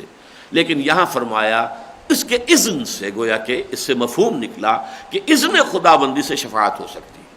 اب اس کو یوں سمجھیے کہ ایک تصور ہے تصور شفاعت باطلہ جو شرک بن جاتا ہے۔ کسی بھی ہستی کے بارے میں یہ تصور کہ وہ اپنے کسی ذاتی مقام اور منصبے اور مرتبے کی وجہ سے شفاعت کرنے پر قادر ہے اور اللہ اس کی شفاعت کو قبول کرنے پر مجبور ہے، یہ تصور جس کے بارے میں بھی ہو کسے باشد، یہ کفر ہے، یہ شرک ہے۔ البتہ دو اجازتوں کے ساتھ شفاعت کا جو قرآن میں ذکر ہے۔ ایک تو شفاعت وہ ہے اگر میں کسی کے لیے اے اللہ اس کو معاف فرما دے، اللہ میرے والد کو میری والدہ کو معاف فرما دے، یہ بھی شفاعت ہے۔ شفاعت کسے کہتے ہیں؟ دو، ایک کے ساتھ دو، شفع۔ یہ شفع کیا ہے؟ ایک شخص اپنے لیے استغفار کر رہا ہے، پروردگار مجھے معاف فرما دے، آپ بھی اس کے لیے استغفار کر رہے ہیں، اے اللہ اسے معاف فرما دے۔ جیسے کہ آتا ہے کہ اگر یہ منافقین جو ہیں اگر ان سے غلطی ہو گئی تھی، اگر یہ خود بھی اللہ سے استغفار کرتے اور نبی کے پاس بھی آتے اور وہ بھی ان کے لیے استغفار کرتے تو اللہ انہیں معاف فرما دیتا۔ تو نبی کا استغفار چاہے وہ دنیا میں ہو رہا تھا، کسی کے لیے تھا تو وہ شفاعت تھی، وہ بھی سفارش ہی ہے نا، کہ ایک طرف تو وہ مانگ رہا ہے کہ اللہ مجھے معاف فرما دے، دوسری طرف نبی جو ہے اس کے لیے سفارش کر رہے ہیں کہ اللہ اسے معاف فرما دے۔ تو گویا کہ ایک شفاعت تو یہ ہے جو ہم کہتے ہیں اللہ سے، لیکن ایک شفاعت آخرت کی ہے۔ آخرت میں کسی ہستی کا یہ مقام نہیں ہے کہ وہ اپنی حیثیت، مقام، مرتبے، قوت اس کے حوالے سے اس کی شفاعت جو ہے اس کی ذاتی ہو، اور یہ کہ اس کی شفاعت لازم ہو جائے قبول کرنی اللہ پر۔ اگر یہ کسی بھی ہستی کے بارے میں تصور ہے تو یہ کفر ہے، یہ شرک ہے۔ اصل میں جو عرب میں جو مشرک تھے وہ اسی معنی میں مشرک اور کافر تھے۔ وہ یہ نہیں کہتے کہ ہمارے یہ معبود جو ہیں لات اور عزا اور منات اور حبل انہوں نے کائنات کو پیدا کیا ہے، کبھی بھی نہیں۔ قرآن مجید میں پتہ نہیں 20 مرتبہ 30 مرتبہ یہ آیت آئی ہوگی کہ وَلَئِن سَأَلْتَهُم مَّنْ خَلَقَ السَّمَاوَاتِ وَالْأَرْضَ لَيَقُولُنَّ اللَّهُ۔ اے نبی جب آپ ان سے پوچھیں گے آسمان اور زمین کس نے بنائے، فوراً کہیں گے اللہ نے بنائے۔ اور جیسا کہ آپ کو معلوم ہے قرآن مجید میں یہ آیت بھی بار بار آئی ہے کہ جب ان کے اوپر کوئی مصیبت آئی ہوتی ہے تو اس وقت صرف اللہ کو پکارتے ہیں، نہ لات نہ عزا نہ منات کوئی یاد نہیں آتی اس وقت۔ جب کہیں سمندر میں ہو اور وہاں پر اگر طوفان آ جائے تو سب اللہ ہی کو پکارتے ہیں اور کسی کو نہیں پکارتے۔ تو اصل میں تو توحید تو ہے جو فطرت انسانی کے اندر ہے، لیکن انہوں نے جو دیوی دیوتا گھڑ لیے تھے وہ اصل میں دو اعتبارات سے، یہ اللہ کے نائب ہیں یا اللہ کے لاڈلے ہیں۔ دو تصور دنیا میں ہمیشہ رہے ہیں۔ بڑے سے بڑا بادشاہ ہوگا تو آخر ساری حکومت ایک بادشاہ تو نہیں چلا سکتا نا، وہ کوئی گورنر بنائے گا، کوئی کسی اور عامل بنائے گا، کسی اور اس کے نائبین سلطنت ہوں گے، اس کے درباری ہوں گے، ان کا مقام ہوگا، تو ان کی بھی تو آخر کچھ نہ کچھ چلتی ہے، انہیں کچھ اختیارات ملے ہوتے ہیں، ان کی بات بھی تو پھر وہ بادشاہ کو ماننی پڑتی ہے نا۔ بادشاہ اکیلا کیا کرے گا، 2 ہاتھ 2 پاؤں، اس کے فوجی، اس کے سپہ سالار، اس کے چیفز جو ہیں وہ اگر اس کا ساتھ نہ دیں تو کیا کر لے گا بادشاہ۔ تو ان لوگوں کے ذہن میں اسی طرح کا بادشاہ ہے اللہ، بڑا بادشاہ تو وہی ہے، باقی یہ چھوٹے چھوٹے بادشاہ ہیں، چھوٹے چھوٹے نائبین ہیں۔ اور ایک یہ ہے کہ یہ کچھ ہستیاں ایسی ہوتی ہیں، نیک روحانی شخصیتیں، جن کے ذریعے سے توسل ہو سکتا ہے اور تقرب حاصل ہو سکتا ہے اللہ کا۔ ہم تو گندے ہیں، ہم تو گناہ گار ہیں، ہم نے تو گناہ کرنا ہی کرنا ہے، حرام خوری جاری ہی رکھنی ہے۔ کوئی اللہ کے لاڈلے ہوں، پیارے ہوں، محبوب ہوں، ان کے ذریعے سے ہم سفارش کروائیں اور اللہ کا قرب حاصل کر لیں۔ یہ قرآن مجید میں ان کی طرف سے خود ان کے قول میں کہا گیا ہے کہ وَمَا نَعْبُدُهُمْ إِلَّا لِيُقَرِّبُونَا إِلَى اللَّهِ زُلْفَىٰ۔ ہم جو ان معبودوں کو پوجتے ہیں تو صرف اس لیے کہ یہ ہمیں اللہ سے قریب کر دیں گے، ہم نے ان کو واسطہ سمجھا ہے، تقرب اللہ کا زینہ بنایا ہے انہیں، ورنہ ہمارا تو ہم مانتے ہیں کہ کائنات کا خالق اور مالک تو اللہ ہے اور کوئی نہیں ہے۔ وَمَا نَعْبُدُهُمْ إِلَّا لِيُقَرِّبُونَا إِلَى اللَّهِ زُلْفَىٰ۔ اور دوسرے یہ کہ ہم شفعاؤنا عند اللہ، یہ اللہ کے ہاں ہمارے سفارشی بنیں گے۔ آخر اس لات عزا منات یہ بڑی اللہ کی لاڈلی دیویاں ہیں اور یہ اس کی بیٹیوں کے مانند ہیں۔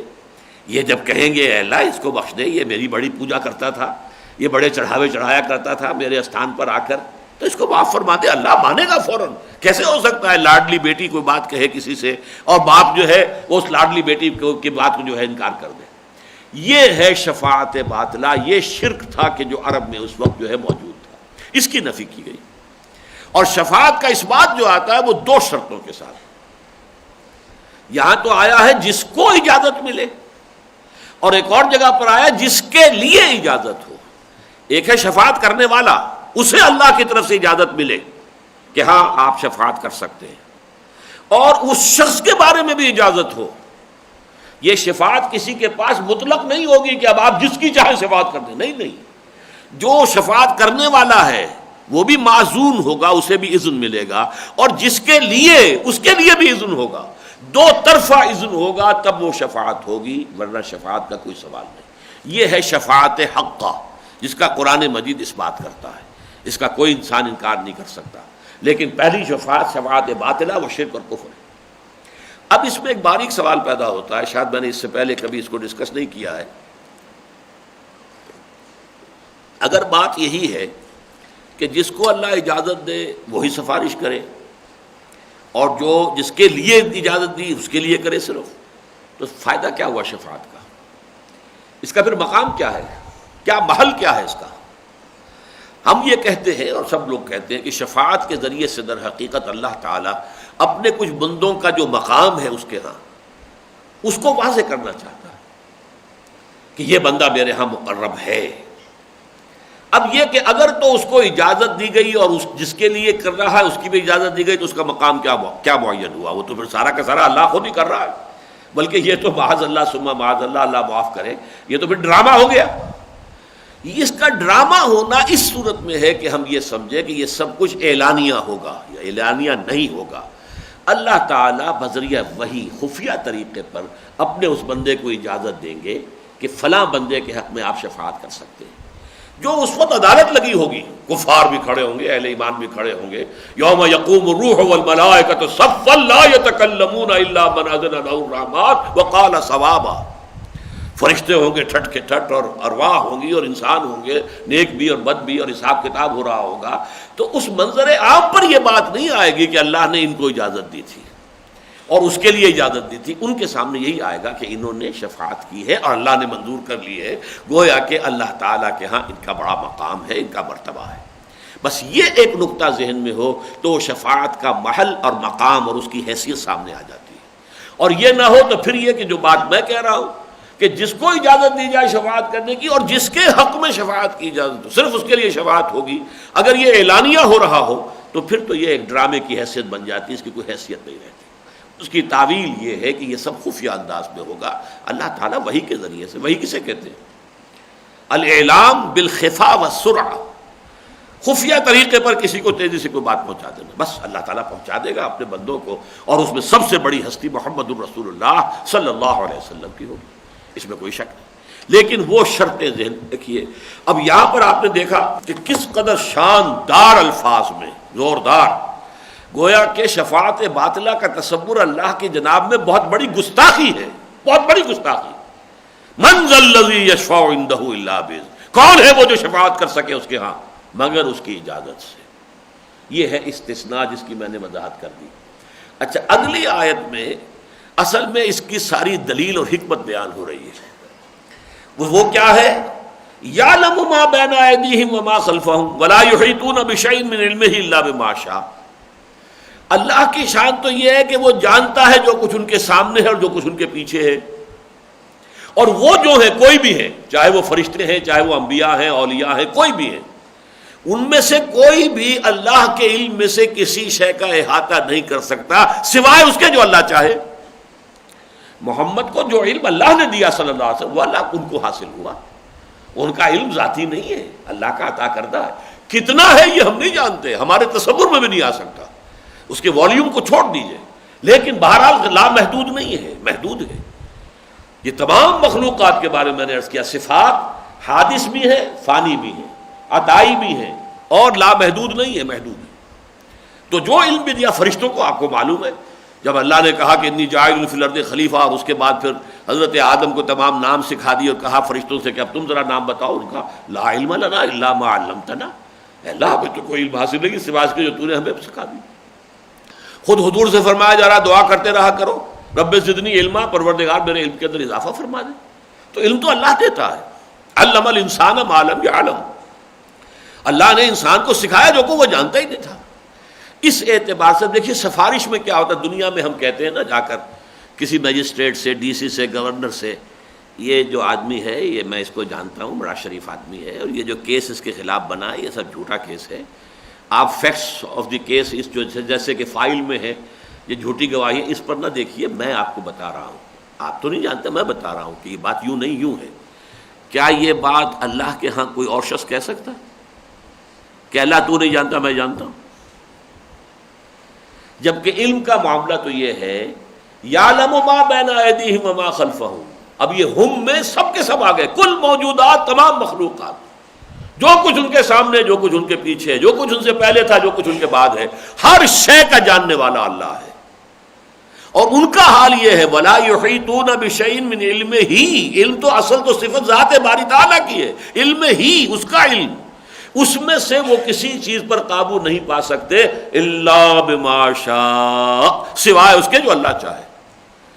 تو اب شفاعت کی تو جڑ کٹ گئی، دنیا میں تو ہمارا شفاعت کا تصور یہ ہوتا ہے جناب آپ کو معلوم نہیں ہے، یہ معاملہ یوں نہیں یوں ہے، میں آپ کو بتا رہا ہوں، میرے پاس علم ذاتی ہے، آپ تو دیکھ رہے ہیں فائل کو، آپ تو دیکھ رہے ہیں جیسی کہ ایف آئی آر درج ہوئی ہے اس کی بنا پر مقدمہ چلا ہے، اصل فیکٹس آف دی کیس یہ جو میں آپ کو بتا رہا ہوں۔ کوئی شخص کہہ سکے گا یہ اللہ کے سامنے کہ اللہ تو نہیں جانتا میں جانتا ہوں؟ معاذ اللہ ثم معاذ، یعلم ما بین ایدیہم وما خلفہم ولا یحیطون بشیء من علمہ الا بما شاء۔ البتہ یہ شفاعت جو ہے کیوں ہوگی اس کو بھی سمجھ لیجئے، یہ ہے جس کو آج کل بھی آپ کہتے ہیں مرسی اپیل۔ دیکھیے ایک مقدمہ ہے، قتل کا مقدمہ ہے، وہ سیشن جج نے بھی اس کو پھانسی کی سزا دے دی، ہائی کورٹ سپریم کورٹ سب ہو گیا، یعنی فیکٹس آف دی کیس اور جو بھی اس کے گواہیاں ہیں اس کے اعتبار سے ثابت ہو چکا ہے کہ اس شخص نے قتل کیا ہے اور یہ واجب ہے کہ اس کو پھانسی دی جائے۔ لیکن پھر ایک ہیڈ آف دی اسٹیٹ کو ہمارے ہاں، اگرچہ اسلام میں ایسا نہیں ہے، اسلام میں قتل نہیں ہے، یہ غلط قانون ہے جو اب بھی موجود ہے پاکستان میں، ہیڈ آف دی اسٹیٹ جو ہے وہ دیکھتا ہے کیس کو دوبارہ، کہیں اس کے لیے کوئی لوپ ہول کہیں نکل آئے، کوئی ایسا ہو کہ اس کے ساتھ ہمدردی کا کوئی دروازہ کھڑکی کھل جائے، وہ معاف کر سکتا۔ یہ ہے وہ دروازہ جو اللہ تعالیٰ خود استعمال کریں گے، ان کا اختیار مطلق ہے، جس کو چاہیں بخش دے۔ لیکن اس میں وہ اپنے اس اختیار مطلق کے ظہور میں اپنے کچھ نیک بندوں، اپنے مقربین بارگاہ کا جو مقام و مرتبہ ہے ان کے ہاں، اس کے ظہور کا اور اس کے سامنے آنے کا ذریعہ بنا لیں گے۔ اللہ خیر سے، یہ ہے کل شفاعت۔ یعلم ما بین ایدیہم وما خلفہم ولا یحیطون بشیء من علمہ الا بما شاء وسع کرسیہ السماوات والارض۔ اس کی کرسی پھیلی ہوئی ہے تمام آسمانوں اور زمین پر۔ اب یہ کرسی کسے کہتے ہیں اصل میں؟ ایک تو یہ ہے کہ جیسے کرسی میری ہے میں بیٹھا ہوں، یا جیسے بادشاہوں کی بھی کرسیاں ہوتی تھی نا جنہیں تخت کہتے تھے۔ اب تخت طاؤس جو تھا، جو یہاں سے نادر شاہ لے گیا تھا، تو تخت طاؤس بھی کرسی تھی، ایک خاص قسم کی بادشاہوں کے بیٹھنے کی کرسی ہوتی ہے، تخت طاؤس ہے، وہ بڑا تخت ہے۔ تو اللہ کا بھی ایک تخت ہے، لیکن وہ تخت کیا ہے؟ کوئی مادی تخت ہے، کوئی اس کا وجود ہے، کوئی اس کی ڈائمنشنز ہیں لمبی چوڑی یہ وہ نہیں۔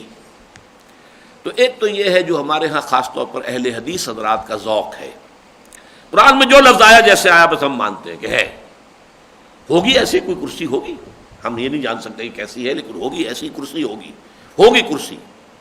ایک یہ کہ نہیں، اس سے مراد استعارہ لیا جائے، کرسی کے معنی اقتدار، قوت، اسی لیے ہم کہتے ہیں کہ اس کرسی کے پیچھے بھاگ رہے ہیں، اور کرسی جو ہے یعنی جہاں ہر کرسی کے ساتھ کچھ اختیارات ہوتے ہیں، جو اتھارٹی ہے، تو کرسی گویا کہ استعارہ ہے اتھارٹی کے لیے۔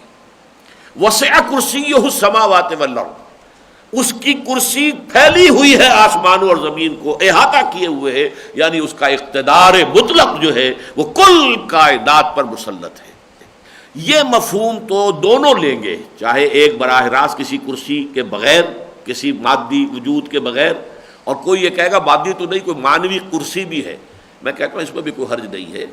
اللہ تعالیٰ کی مختلف شانوں کا مختلف جگہ پر ارتکاز ہو سکتا ہے، اللہ کی تجلیات ہیں، جیسے حدیث میں آتا ہے خانہ کعبہ کے اوپر اللہ کی تجلیات، اللہ کا نور جو ہے وہ برستا رہتا ہے۔ اسی طرح وہ جو جہاں پر کہ سدرۃ المنتہا ہے، اذ یغشی السدرۃ ما یغشی، اب اس سدرہ وہ جو بیری کا درخت ہے اس کائنات کا، وہ آخری سرا جس سے آگے جو ہے جبرائیل کا پر بھی جلتا ہے، آگے کوئی نہیں جا سکتا، وہاں اللہ کا جو نور آ رہا ہے اور جو اس کے انوار اور تجلیات اس کے اوپر اس کو ڈھانپے ہوئے ہیں، اس درخت کو، اس کو تم سمجھ نہیں سکتے کہ وہ کیا ہے۔ جو ڈھانپے ہوئے تھا وہ ڈھانپے ہوئے تھا، بس اذ یغشی السدرۃ ما یغشی۔ تمہاری زبان میں الفاظ ہی نہیں ہے، نہ تمہارے ذہن کے اندر وہ صلاحیت ہے کہ تم سمجھ سکو کیا ہے۔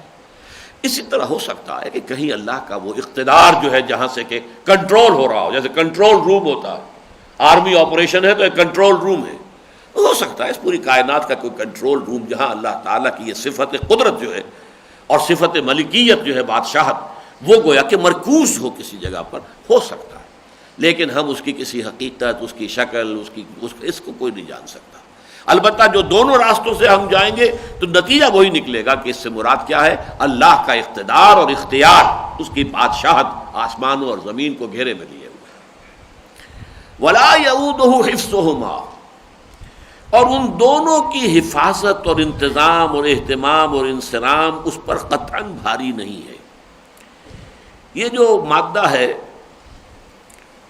اوت، اس سے قرآن مجید میں صرف ایک لفظ آیا جو یہاں ہے، یہ ہے آدھا یعود عودن، کسی شے کا مشقت طلب ہونا، بھاری ہو جانا، گراں گزرنا۔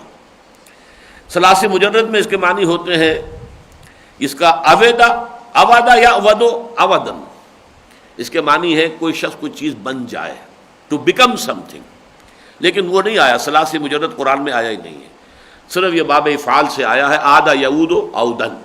تو یہ در حقیقت اس کے معنی ہے مشقت طلب ہو جانا کسی بات کا، گراں گزرنا، بھاری ہونا۔ ولا یعودہ حفظہما وہو العلی العظیم، اس پوری کائنات آسمانوں اور زمین کی حفاظت، انتظام، اہتمام، انصرام اس پر ہرگز بھاری نہیں۔ وہو العلی العظیم، اور وہ العلی ہے العظیم۔ اب دیکھیے جیسے الحی القیوم دو اسماء آئے تھے، اسی طرح یہ دو اسماء آخری ہے، یہ 10واں آخری جملہ ہے، هو الحی القیوم۔ یہاں تو جملہ پورا ہے، ہوا بھی آ گیا، وہاں نہیں ہے ہوا، هو الحی القیوم نہیں آیا، یہاں آیا وهو العلی العظیم۔ اللہ تعالیٰ کی عظمت کی اب دو ڈائمنشنز ہوتی ہیں، دیکھیے ہمارا بھی کوئی شے بہت بلند اور کوئی شے بہت عظیم، یہ دو ڈائمنشنز ہیں، اور یہ تمام اسماء و صفات اس لیے کہ ہمارا کوئی ذہن کے اندر اس کے صفات کے حوالے سے کوئی تھوڑا سا تصور پیدا ہو جائے۔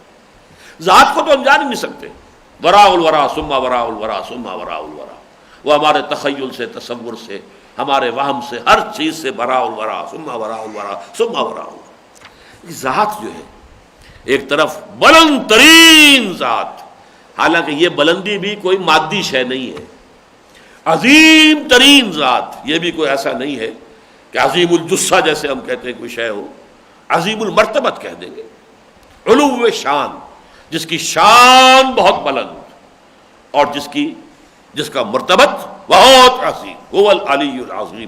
العلی بھی وہی ہے اور العظیم بھی وہی ہے۔ پانچواں جملہ یعنی من ذا الذی یشفع عندہ الا باذنہ، یعنی کون ہے وہ جو سفارش کر سکے اس کے سامنے بغیر اس کی اجازت کے، شفاعت باطلہ کے عقیدے کی جڑ کاٹ دیتا ہے۔ اور اس سے جہاں یہ حقیقت واضح ہو جاتی ہے کہ شفاعت خالص عطائی اعزاز ہے، بیسٹورڈ آنر، نہ کہ کسی کا ملکہ نفسی، اپنا ذاتی ملکیت نہیں ہے اس کی، یا استحقاق ذاتی، پرسنل نہیں ہے اس کا رائٹ۔ وہاں اس صرف العبادت کی راہ بھی مسدود ہو جاتی ہے جو ہؤلاء شفعاؤنا عند اللہ کے بے بنیاد عقیدے کے تحت کیا جاتا ہے۔ یہی وجہ ہے کہ اس مقام پر انذار، انداز بیان حد درجہ پر ہیبت اور پر جلال ہی نہیں، قدر غیظ آمیز اور غضبناک بھی ہے۔ من ذا الذی یشفع عندہ الا باذنہ۔ اللہ تعالیٰ کی شان الوہیت و قیومیت کے بیان اور اس کی صفات جلیلہ میں سے وجود واجب، حیات کاملہ، قدرت مطلقہ، ملکیت تامہ اور اختیار کلی کی بالواسطہ تصریح یا براہ راست وضاحت کے بعد چھٹے اور ساتویں جملوں میں خالق اور مخلوق کے علم کے تقابل سے واضح کر دیا گیا کہ اللہ تعالیٰ کا علم ذاتی بھی ہے، کامل بھی، چنانچہ ما بین ایدیہم کو بھی محیط ہے وما خلفہم کو بھی، جبکہ ما سوا کا علم ناقص ہے اور محدود بھی، اور خالص وہبی اور عطائی بھی، چنانچہ چاہے جن ہوں یا انسان، اور خواہ اولیاء و انبیاء ہوں یا ملائکہ اور ارواح، کسی کے پاس اپنا ذاتی علم کوئی نہیں، جو کچھ ہے صرف اللہ کی عطا اور اس کی دین، اور بس اسی قدر ہے جس قدر وہ چاہے اور عطا فرما دے۔ ولا یحیطون بشیء من علمہ الا بما شاء۔ 8ویں اور 9ویں جملوں میں خدا کے غلبہ و اقتدار کی وسعت اور اس کے قبضہ و اختیار کی ہمہ گیری کی ایک جھلک نہایت پرشکوہ الفاظ میں دکھا دی گئی ہے، یعنی آسمانوں اور زمین کی تمام وسعتیں اسی کے حیطۂ اقتدار میں ہیں، اور پورا سلسلہ کون و مکان اسی کے زیر نگیں ہے، اور وہ تعالیٰ اس مملکت بے قرار کے حفظ و امان اور سلطنت بے پایاں کے انتظام و انصراف سے ہرگز کسی درجے میں بھی عاجز اور لاچار نہیں ہے۔ آخری جملہ پھر دو عظیم اسماء حسنہ پر مشتمل ہے جو وسع کرسیہ السماوات والارض ولا یعودہ حفظہما کی عظیم حقیقت پر آخری مہر تصدیق کے طور پر ثبت ہے۔ وہو العلی العظیم، یعنی وہ بلند و بالا بھی ہے اور بزرگ و برتر بھی، اور صاحب عظمت و سطوت بھی ہے اور حامل شان شوکت بھی۔ گویا اس آیت کریمہ میں ذات واجب الوجود کی صفات جلیلہ میں سے قدرت مطلقہ اختیار کامل پر حد درجہ زور دینے کے علاوہ اہم صفات یعنی حیات اور علم کے حوالے سے یہ بنیادی حقیقت واضح کر دی گئی کہ حضرت حق سبحانہ و تعالیٰ کی صفات اس کے وجود کی طرح ذاتی بھی ہے اور غیر محدود و لامتناہی بھی، جبکہ ما سوا کی صفات ان کے عین وجود کے مطابق خالص عطائی بھی ہے اور نری محدود اور مقید بھی، گویا اس کا وجود بھی حق اور صفات بھی حقیقی، اور ہمارا وجود بھی محض وہمی اور صفات بھی فقط اعتباری۔ یہ پھر ایک شعر ہے نیچے، کل ما فی الکون وہم او خیال او وقوس فی المرایا او ظلال، جو کچھ ہمیں کائنات میں نظر آتا ہے یا تو وہم ہے اور یا یہ کہ خیال ہے بس ہمارا، یا جیسے کہ آئینوں میں عکس ہوتے ہیں، اور یا یہ کہ سایہ ہوتا ہے۔ اس طرح اس آیت کی اس قرآن حکیم کی یہ آیت عظیمہ وجود و حیات، قدرت علیم ایسی بنیادی صفات کے ضمن میں ذات باری تعالیٰ کی شان یکتائی کے بیان میں منفرد مقام کی حامل ہے، اور یہی وجہ ہے کہ حضور صلی اللہ علیہ وسلم نے اسے قرآن کی عظیم ترین آیت بھی قرار دیا، اور جملہ آیات قرآنی کی سردار بھی۔ یہ آخری جملے کے لیے بھی حدیث ہے، ترمذی میں حضرت ابو ہریرہ سے روایت ہے کہ رسول اللہ صلی اللہ علیہ وسلم نے فرمایا کہ ہر چیز کی ایک چوٹی ہوتی ہے، تو قرآن کی چوٹی سورۃ البقرہ ہے، اور اس میں ایک آیت یعنی آیت الکرسی تمام آیات قرآنی کی سردار ہے۔ اب دیکھیے اس کا اگلی آیت کا جو تعلق ہے وہ کیا ہے۔ اللہ کی ہستی تو یہ ہے جو کچھ تم نے سمجھ لیا ان صفات کے حوالے سے، اس آیت الکرسی سے۔ اب اصل مسئلہ یہ ہے تم نے کیا روش اختیار کی ہے، انسان کا رد عمل کیا ہے۔ فرمایا لا اکراہ فی الدین، اللہ نے دین کے معاملے میں کسی انسان پر کوئی جبر نہیں کیا ہے، پورا اختیار دیا، اما شاکرم و اما کفورا۔ ہم نے انسان کو بنایا ہے لیکن اسے پوری اجازت دی ہے، اما شاکرم و اما، چاہے شکر گزار بنے اور چاہے ہمارا کفران نعمت کرے۔ فمن شاء فلیؤمن ومن شاء فلیکفر، جو چاہے ایمان لائے جو چاہے کفر کرے، کسی فرد پر جبر نہیں ہے، یہ اختیاری معاملہ ہے، یہ ہے لا اکراہ فی الدین۔ البتہ جو اختیار کر لے اب اس پر جبر ہوگا۔ تم نے اللہ کو مانا ہے تو اللہ کا حکم مانو، نہیں مانو گے پکڑے جاؤ گے۔ تم نے رسول کو مانا ہے، رسول کا فرمان تسلیم کرو، نہیں کرتے منافق قرار پاؤ گے، مختلف تعزیرات ہوں گی، مختلف جرائم کی سزائیں ہوں گی، حدود ہوں گی، لیکن یہ کس کے لیے؟ جو مانتا ہے۔ جو نہیں مانتا اس کا اپنا معاملہ علیحدہ ہے، وہ اللہ تعالیٰ کے ہاں اپنی سزا بھگتے گا۔ ہاں وہ آپ کے قانون کے تحت آ گیا تو وہ قانون اس کے اوپر بھی لاگو ہو جائے گا، لیکن جبر ہے اسلام میں، لیکن جبر ہے کس میں؟ اس پر کہ جو مان لے، اس کے اوپر حدود اور قیود ہے۔ مانتا ہے نماز نہیں پڑھتا، تعزیر ہوگی، بلکہ یہاں تک بھی تعزیر بتائی گئی کہ قتل کیا جا سکتا ہے غیر نمازی۔ یہ بھی ایک رائے ہے، امام ابو حنیفہ کی رائے ہے، بلکہ امام ابو حنیفہ کی رائے ذرا اس سے نرم ہے کہ اسے قید میں رکھو یہاں تک کہ توبہ کرے اور وہ کہے کہ اب میں نماز پڑھا کروں گا تب چھوڑو۔ بعض حضرات کے نزدیک قتل بھی اس کا جو ہے جائز ہے۔ یہ ہے جبر، لیکن اختیار کرنے پر اسے پورا کا پورا جو ہے کہ تم نے اس کو قبول کرتے ہو یا نہیں کرتے، اما شاکرم و اما کفورا، اور یہ کہ ومن شاء فلیؤمن ومن شاء فلیکفر، یہ بالکل اس کی آزادی دی گئی۔ قد تبین الرشد من الغی، دیکھو ہدایت کجی سے ممیز ہو چکی ہے۔ اب جب یہ صورت آپ پڑھ رہے ہیں اس وقت تک یوں سمجھیے 2/3 سے زیادہ قرآن نازل ہو چکا تھا۔ 2/3 تو قرآن مجید مکی دور میں نازل ہو چکا تھا، اس کے بعد مدنی دور میں آ کر یہ پوری سورہ بقرہ کا جو بھی آخری حساب ہم پڑھ رہے ہیں، تو 2/3 سے کہیں زیادہ قرآن نازل ہو چکا، اور اس کے نتیجے میں حق اور باطل بالکل ممیز ہو گئے۔ کیا حق ہے کیا باطل ہے، اب اس میں اشتباہ کی بات نہیں رہی۔ اب یہ چوائس تو ہے تمہارا، کسی کو ہم مجبور نہیں کریں گے، لیکن یہ کہ یہ نہیں کوئی کہہ سکتا کہ اشتباہ ہے، مجھے سمجھ میں نہیں آ رہا کیا حق ہے کیا بات۔ قد تبین الرشد من الغی، یہ جو بھی کجی ہے، ٹیڑھ ہے، غلط راستے ہیں، اور جو حق ہے صحیح ہے وہ علیحدہ علیحدہ ہو گئے۔ تبینہ، واضح ہو جانا، نمایاں ہو جانا۔ اب جو لفظ آ رہا ہے وہ اس آیت کا اہم ترین لفظ ہے، فَمَن يَكْفُرْ بِالطَّاغُوتِ وَيُؤْمِن بِاللَّهِ فَقَدِ اسْتَمْسَكَ بِالْعُرْوَةِ الْوُثْقَىٰ، تو جو طاغوت کا کفر کرے گا اور اللہ پر ایمان لائے گا تو اس نے مضبوط کنڈے پر ہاتھ ڈال لیا۔ اب یہاں پر ایک لفظ آیا طاغوت، اور اس کا کفر جو ہے وہ اللہ پر ایمان سے بھی مقدم ہے. پہلے ذکر ہو رہا ہے کفر بالطاغوت. طاغوت کسے کہتے ہیں؟ طغا کے معنی کسی شے کا حد سے بڑھ جانا. دریا جو ہے اپنی حدود کے اندر بہہ رہا ہے، بہت اچھا ہے، وہ اس کا پانی نکل آیا باہر، پھیل گیا ادھر ادھر، اسے آپ طغیانی کہتے ہیں. دریا کو اپنی موج کی طغیانیوں سے کام، کشتی کسی کی پار ہو یا درمیان رہے اسے تو چلنا اپنی طغیانی ہے، یہ طغا ہے. اب انسان کا اصل مقام کیا ہے؟ اللہ نے پیدا کیا، اللہ کا حکم مانے. وما خلقت الجن والانس الا لیعبدون، میں نے جنوں اور انسانوں کو پیدا ہی اس لیے کیا ہے کہ وہ میری بندگی کریں. جو بھی اس حد بندگی سے تجاوز کرتا ہے وہ طاغوت ہے. وہ فرد بھی ہو سکتا ہے، انسٹیٹیوشن ہو سکتا ہے، نظام ہو سکتا ہے. فرد طاغوت اور نظام طاغوت. ہر وہ نظام طاغوت ہے جس میں اللہ تعالیٰ کی حاکمیت مطلقہ کو تسلیم نہ کیا جائے اور اللہ تعالیٰ کے احکام و فرامین کی تنفیذ نہ ہو، وہ طاغوت ہے. چاہے وہاں کے بسنے والے 100% مسلمان ہوں. نظام اگر یہ ہے کہ حاکمیت خداوندی کو نہیں مانا گیا، سروری زیبا فقط اس ذات بے ہمتا کو ہے، حکمراں ہے ایک وہی باقی بتانے حاضری، اگر اس کے احکام کی تنفیذ نہیں ہو رہی، ومن لم يحكم بما انزل الله فاولئك هم الكافرون ومن لم يحكم بما انزل الله فاولئك هم الفاسقون ومن لم يحكم بما انزل الله فاولئك هم الظالمون. 3 آیتیں آئی ہیں سورہ مائدہ کے 7ویں رکوع میں. جو لوگ اللہ اور اس کے اتارے ہوئے احکام کے مطابق فیصلہ نہیں کرتے وہی تو کافر ہیں، وہی تو ظالم اور مشرک ہیں، وہی تو فاسق اور سرکش ہیں. نظام سرکش والا ہے، طاغوتی ہے. آج پوری دنیا میں طاغوتی نظام ہے. آپ کہہ سکتے ہیں کہ ہمارا پڑوسی ملک جو ہے افغانستان وہ اس سے کچھ نکل گیا ہے، فقہ حنفی کے احکام نافذ ہو رہے ہیں، یا چلیے اس سے آگے کچھ نہ کچھ فقہ جعفری کے احکام نازل ہو رہے ہیں. لیکن جو کہ سعودی عرب کے اندر وہ بادشاہت کا نظام اور بلینز اور بلینز ڈالر کے محل بننا، وہ تو نظام تو خالص کافرانہ. ویسے وہاں شریعت کے احکام ہیں.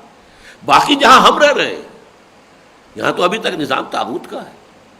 تو ایمان کا پہلا تقاضا طاغوت کا کفر ہے. وَمَن يَكْفُرْ بِالطَّاغُوتِ وَيُؤْمِن بِاللَّهِ. اور یہی ترتیب آپ دیکھتے ہیں کلمہ طیبہ میں، لا الہ الا اللہ. پہلے نفی ہے پھر اس بات ہے. نفی اس بات کہلاتی ہے. پہلے آپ نے نفی کوئی معبود نہیں، پھر اس بات ہے الا اللہ، سوائے اللہ کے. تو طاغوت کا انکار کر کے اللہ پر ایمان لانا. اب اس انکار سے مراد کیا ہے؟ انکار کا پہلا درجہ یہ ہے کہ ذہناً اس نظام کو تسلیم نہ کیا جائے. ثانیاً اس نظام کے ساتھ تعاون نہ کیا جائے، اس کی چاکری نہ کی جائے. ثالثاً اس نظام کو جڑ سے اکھاڑ کر اور نظام حق اللہ کی حاکمیت کے نظام کو قائم کرنے کی جد و جہد کی جائے. یہ بالکل ایسے ہی ہے جیسے فرمایا من رآ منکم منکرا فلیغیرہ بیدہ. جو شخص بھی تم میں سے کسی منکر کو دیکھے اس کا فرض ہے کہ اسے اپنی طاقت سے اپنے ہاتھ سے روکے، بدل دے اس کو. فَإِن لَمْ يَسْتَطِعْ فَبِلِسَانِهِ. اگر یہ نہیں کر سکتا، طاقت نہیں، تو زبان سے تو کہے کہ یہ غلط ہے، میں اسے تسلیم نہیں کرتا، بری بات ہے، چھوڑ دو خدا کے بندو. فَإِن لَمْ يَسْتَطِعْ. اگر اس کی بھی ہمت نہیں ہے، یا زبانوں پر بھی تالے پڑ گئے ہیں، یا زبانیں گدیوں سے کھینچ لی جاتی ہیں اور آدمی میں ہمت نہیں ہے اس آزمائش سے گزرنے کی، تو کم سے کم فبقلبہ، دل میں نفرت شدید رکھے. وذالک اضعف الایمان. اور یہ ایمان کا کمزور ترین درجہ ہے. نظام میں باطل سے بڑا منکر کوئی ہے؟ کیا کسی ایک آدمی کا شراب پی لینا ذرا بڑا منکر ہے، یا پورا نظام کفر پر ہے؟ ایک کسی شخص نے کسی کی جیب کاٹ لی، یہ بڑا منکر ہے، یا پورا نظام سود کے اوپر چل رہا ہے؟ کون سا منکر بڑا ہے؟ اکبر المنکرات، تمام منکروں میں سب سے بڑا منکر جو ہے وہ تو نظام باطل ہے. اس نظام باطل سے نفرت ہو. اسی کو میں نے کہا کہ ذہناً ریکنسائل نہ کرے اسے، اس کی جو ہے خدمت نہ کرے، اس کی چاکری نہ کرے، اس کی ملازمت نہ کرے. اور یہ کہ اللہ ہمت دے، جد و جہد کرے، محنت کرے، مشقت کرے. اور یہ اجتماعی جد و جہد کے بغیر ممکن نہیں، جماعت کے بغیر ممکن نہیں. اس حدیث کے حوالے سے کہ انی آمرکم بخمس اللہ امرنی بہن بالجماعت والسمع والطاعت والہجرت والجہاد فی سبیل اللہ. اور اس حدیث کے حوالے سے کہ بایعنا رسول اللہ صلی اللہ علیہ وسلم علی السمع والطاعۃ فی العسر والیسر والمنشۃ والمکرہ وعلی عثرۃ علینا وعلی لا ننازع الامر اہلہ وعلی ان نقول بالحق اینما کنا لا نخاف فی اللہ لومۃ لائم. یہ حدیثیں ہیں. تو اس نظام کے خلاف جب تک کم سے کم درجہ یہ کہ شدید نفرت ہو، اس کے ساتھ آپ تعاون نہ کریں، ریکنسائل نہ کریں، اس کی چاکری نہ کریں، اس کی خدمت نہ کریں، اسے پروموٹ نہ کریں. یہاں تک فرمایا من مشى مع فاسق لیقویہ، جو شخص کسی فاسق کے ساتھ چلتا ہے اسے تقویت دینے کے لیے، فقد اعان علی ہدم الاسلام، تو اس نے اسلام کی جڑیں کھودنے میں مدد دی ہے. فرمایا اذا مدح الفاسق غضب اللہ تعالی واہتز له العرش، جب کسی فاسق و فاجر انسان کی تعریف بیان ہو رہی ہوتی ہے اللہ تعالیٰ غضبناک ہو جاتے ہیں، اس درجے غضبناک ہوتے ہیں کہ اس کا عرش جو ہے وہ تھرا جاتا ہے. واہتز له العرش. ہمارا حال کیا ہے؟ ہم کہاں رہ رہے ہیں؟ نظام باطل کے تحت ہے، پاؤں پھیلا کر سوتے ہیں، عیش کر رہے ہیں، اپنا وقت لگ رہا ہے، بس کماؤ، اچھا سے اچھا کھاؤ، اپنے مسائل، اپنی کاریں، اپنی گاڑیاں، اپنی موٹر سائیکلیں، انہی کی فکر ہے صبح سے لے کے شام تک. یہاں یہ ہے اصل مسئلہ. لا اکراہ فی الدین قد تبین الرشد من الغی فمن یکفر بالطاغوت ویؤمن باللہ فقد استمسک بالعروۃ الوثقی. یہ عروہ کہتے ہیں کنڈے کو. کہیں انسان جان بچانے کے لیے کسی کو مثلا ڈوب رہا ہے کوئی شخص، فرض کیجئے اس کے ہاتھ میں وہ اگر کسی جہاز کا کنڈا آ گیا ہے، وہ کنڈے کو اب پکڑ لے گا مضبوطی کے ساتھ، اس کی زندگی اب اسی کے ساتھ وابستہ ہے. چاہے کوئی مچھلی آئے، کوئی اور شارک مچھلی آئے اور اس کی ٹانگ اڑا کے لے جائے چبا کے، لیکن وہ کنڈے کو نہیں چھوڑے گا کہ ٹانگ جاتی ہے جائے، جان بچنی چاہیے. یہ ہے کنڈا، مضبوط کنڈا، اس کو پکڑ لینا. تو جس شخص نے یہ بنیاد ہے اصل میں ہدایت کی، جس نے طاغوت کا کفر کیا اور اللہ پر ایمان لایا، فقد استمسک بالعروۃ الوثقی، تو اس نے تو مضبوطی سے تھام لیا ہے ایک بہت مضبوط کنڈے کو. حضور کی ایک حدیث بھی ہے اوثق العراء کلمۃ التقوی، سب سے مضبوط جو کنڈا ہے وہ اللہ کا تقوی اختیار کرنا ہے. تو یہ اس نے جو کنڈا جو ہے اس کے اوپر اس کا ہاتھ آ گیا ہے، اس کے لیے لن انفصام لہا، اور یہ کنڈا جو ہے پھر ٹوٹنے والا نہیں ہے، اپنی جگہ سے نکلنے والا نہیں ہے. اس کو پکڑے رہو گے تو حق جو ہے اس کے اوپر قائم رہو گے، چلتے رہو گے. میں نے اپنے جو بھی قرآن مجید پر غور و فکر میں کرتا ہوں تو میں نے ایک بات آپ سے کہی ہے، وہ میری کتاب جو ہے دعوت رجوع القرآن، اس میں بھی درج ہے کہ میں نے ایک طرف اسلاف کے کنڈے پر ہاتھ ڈالا ہوا ہے، شیخ الہند اور شیخ الاسلام مولانا شبیر احمد عثمانی اور شیخ الہند مولانا محمود حسن، ان کا ترجمہ یہ سبھی میرے سامنے وہی ہے، ترجمہ شیخ الہند، حواشی شیخ الاسلام کی. لیکن اس کے بعد دوسرا ہاتھ جو ہے میرا، اس کو تو میں نے پکڑا ہوا ہے، اس سے میں اپنے آپ کو دور نہیں کرنا چاہتا، اسلاف کے ساتھ جڑے رہنا ہے. لیکن پھر یہ باقی سائنٹیفک چیزیں ہیں، ہسٹوریکل فیکٹس ہیں، اور جو چیزیں ہیں بایولوجی ہے، زوالوجی ہے، ایمبریولوجی ہے، اور جو چیزیں آ رہی ہیں کاسمولوجی ہے، اس کے حوالے سے اب ہسٹری جو ہے اس میں ایکسکیویشنز ہو رہی ہیں، اس میں نئی نئی جو ہے انسان کی معلومات، اس میں سے آپ لیتے جائیے. اور قرآن مجید میں فلسفہ، منطق، اس کے حوالے سے، سائنس کے حوالے سے، اس کی تفہیم میں، اس کی تشریح میں، اس کی تعبیر میں، ان تمام چیزوں ہر طرف ہاتھ ماریں، لیں جو بھی لے سکتے ہو، لیکن یہ کنڈا ہاتھ سے نہ چھوٹے. سلف کا کنڈا جو ہے اس پر ہاتھ مضبوطی سے پڑا رہے.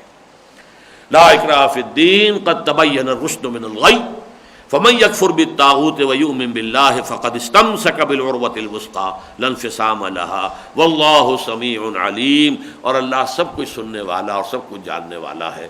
بارک اللہ لی ولکم فی القرآن العظیم ونفعنی وإیاکم بالآیات والذکر الحکیم.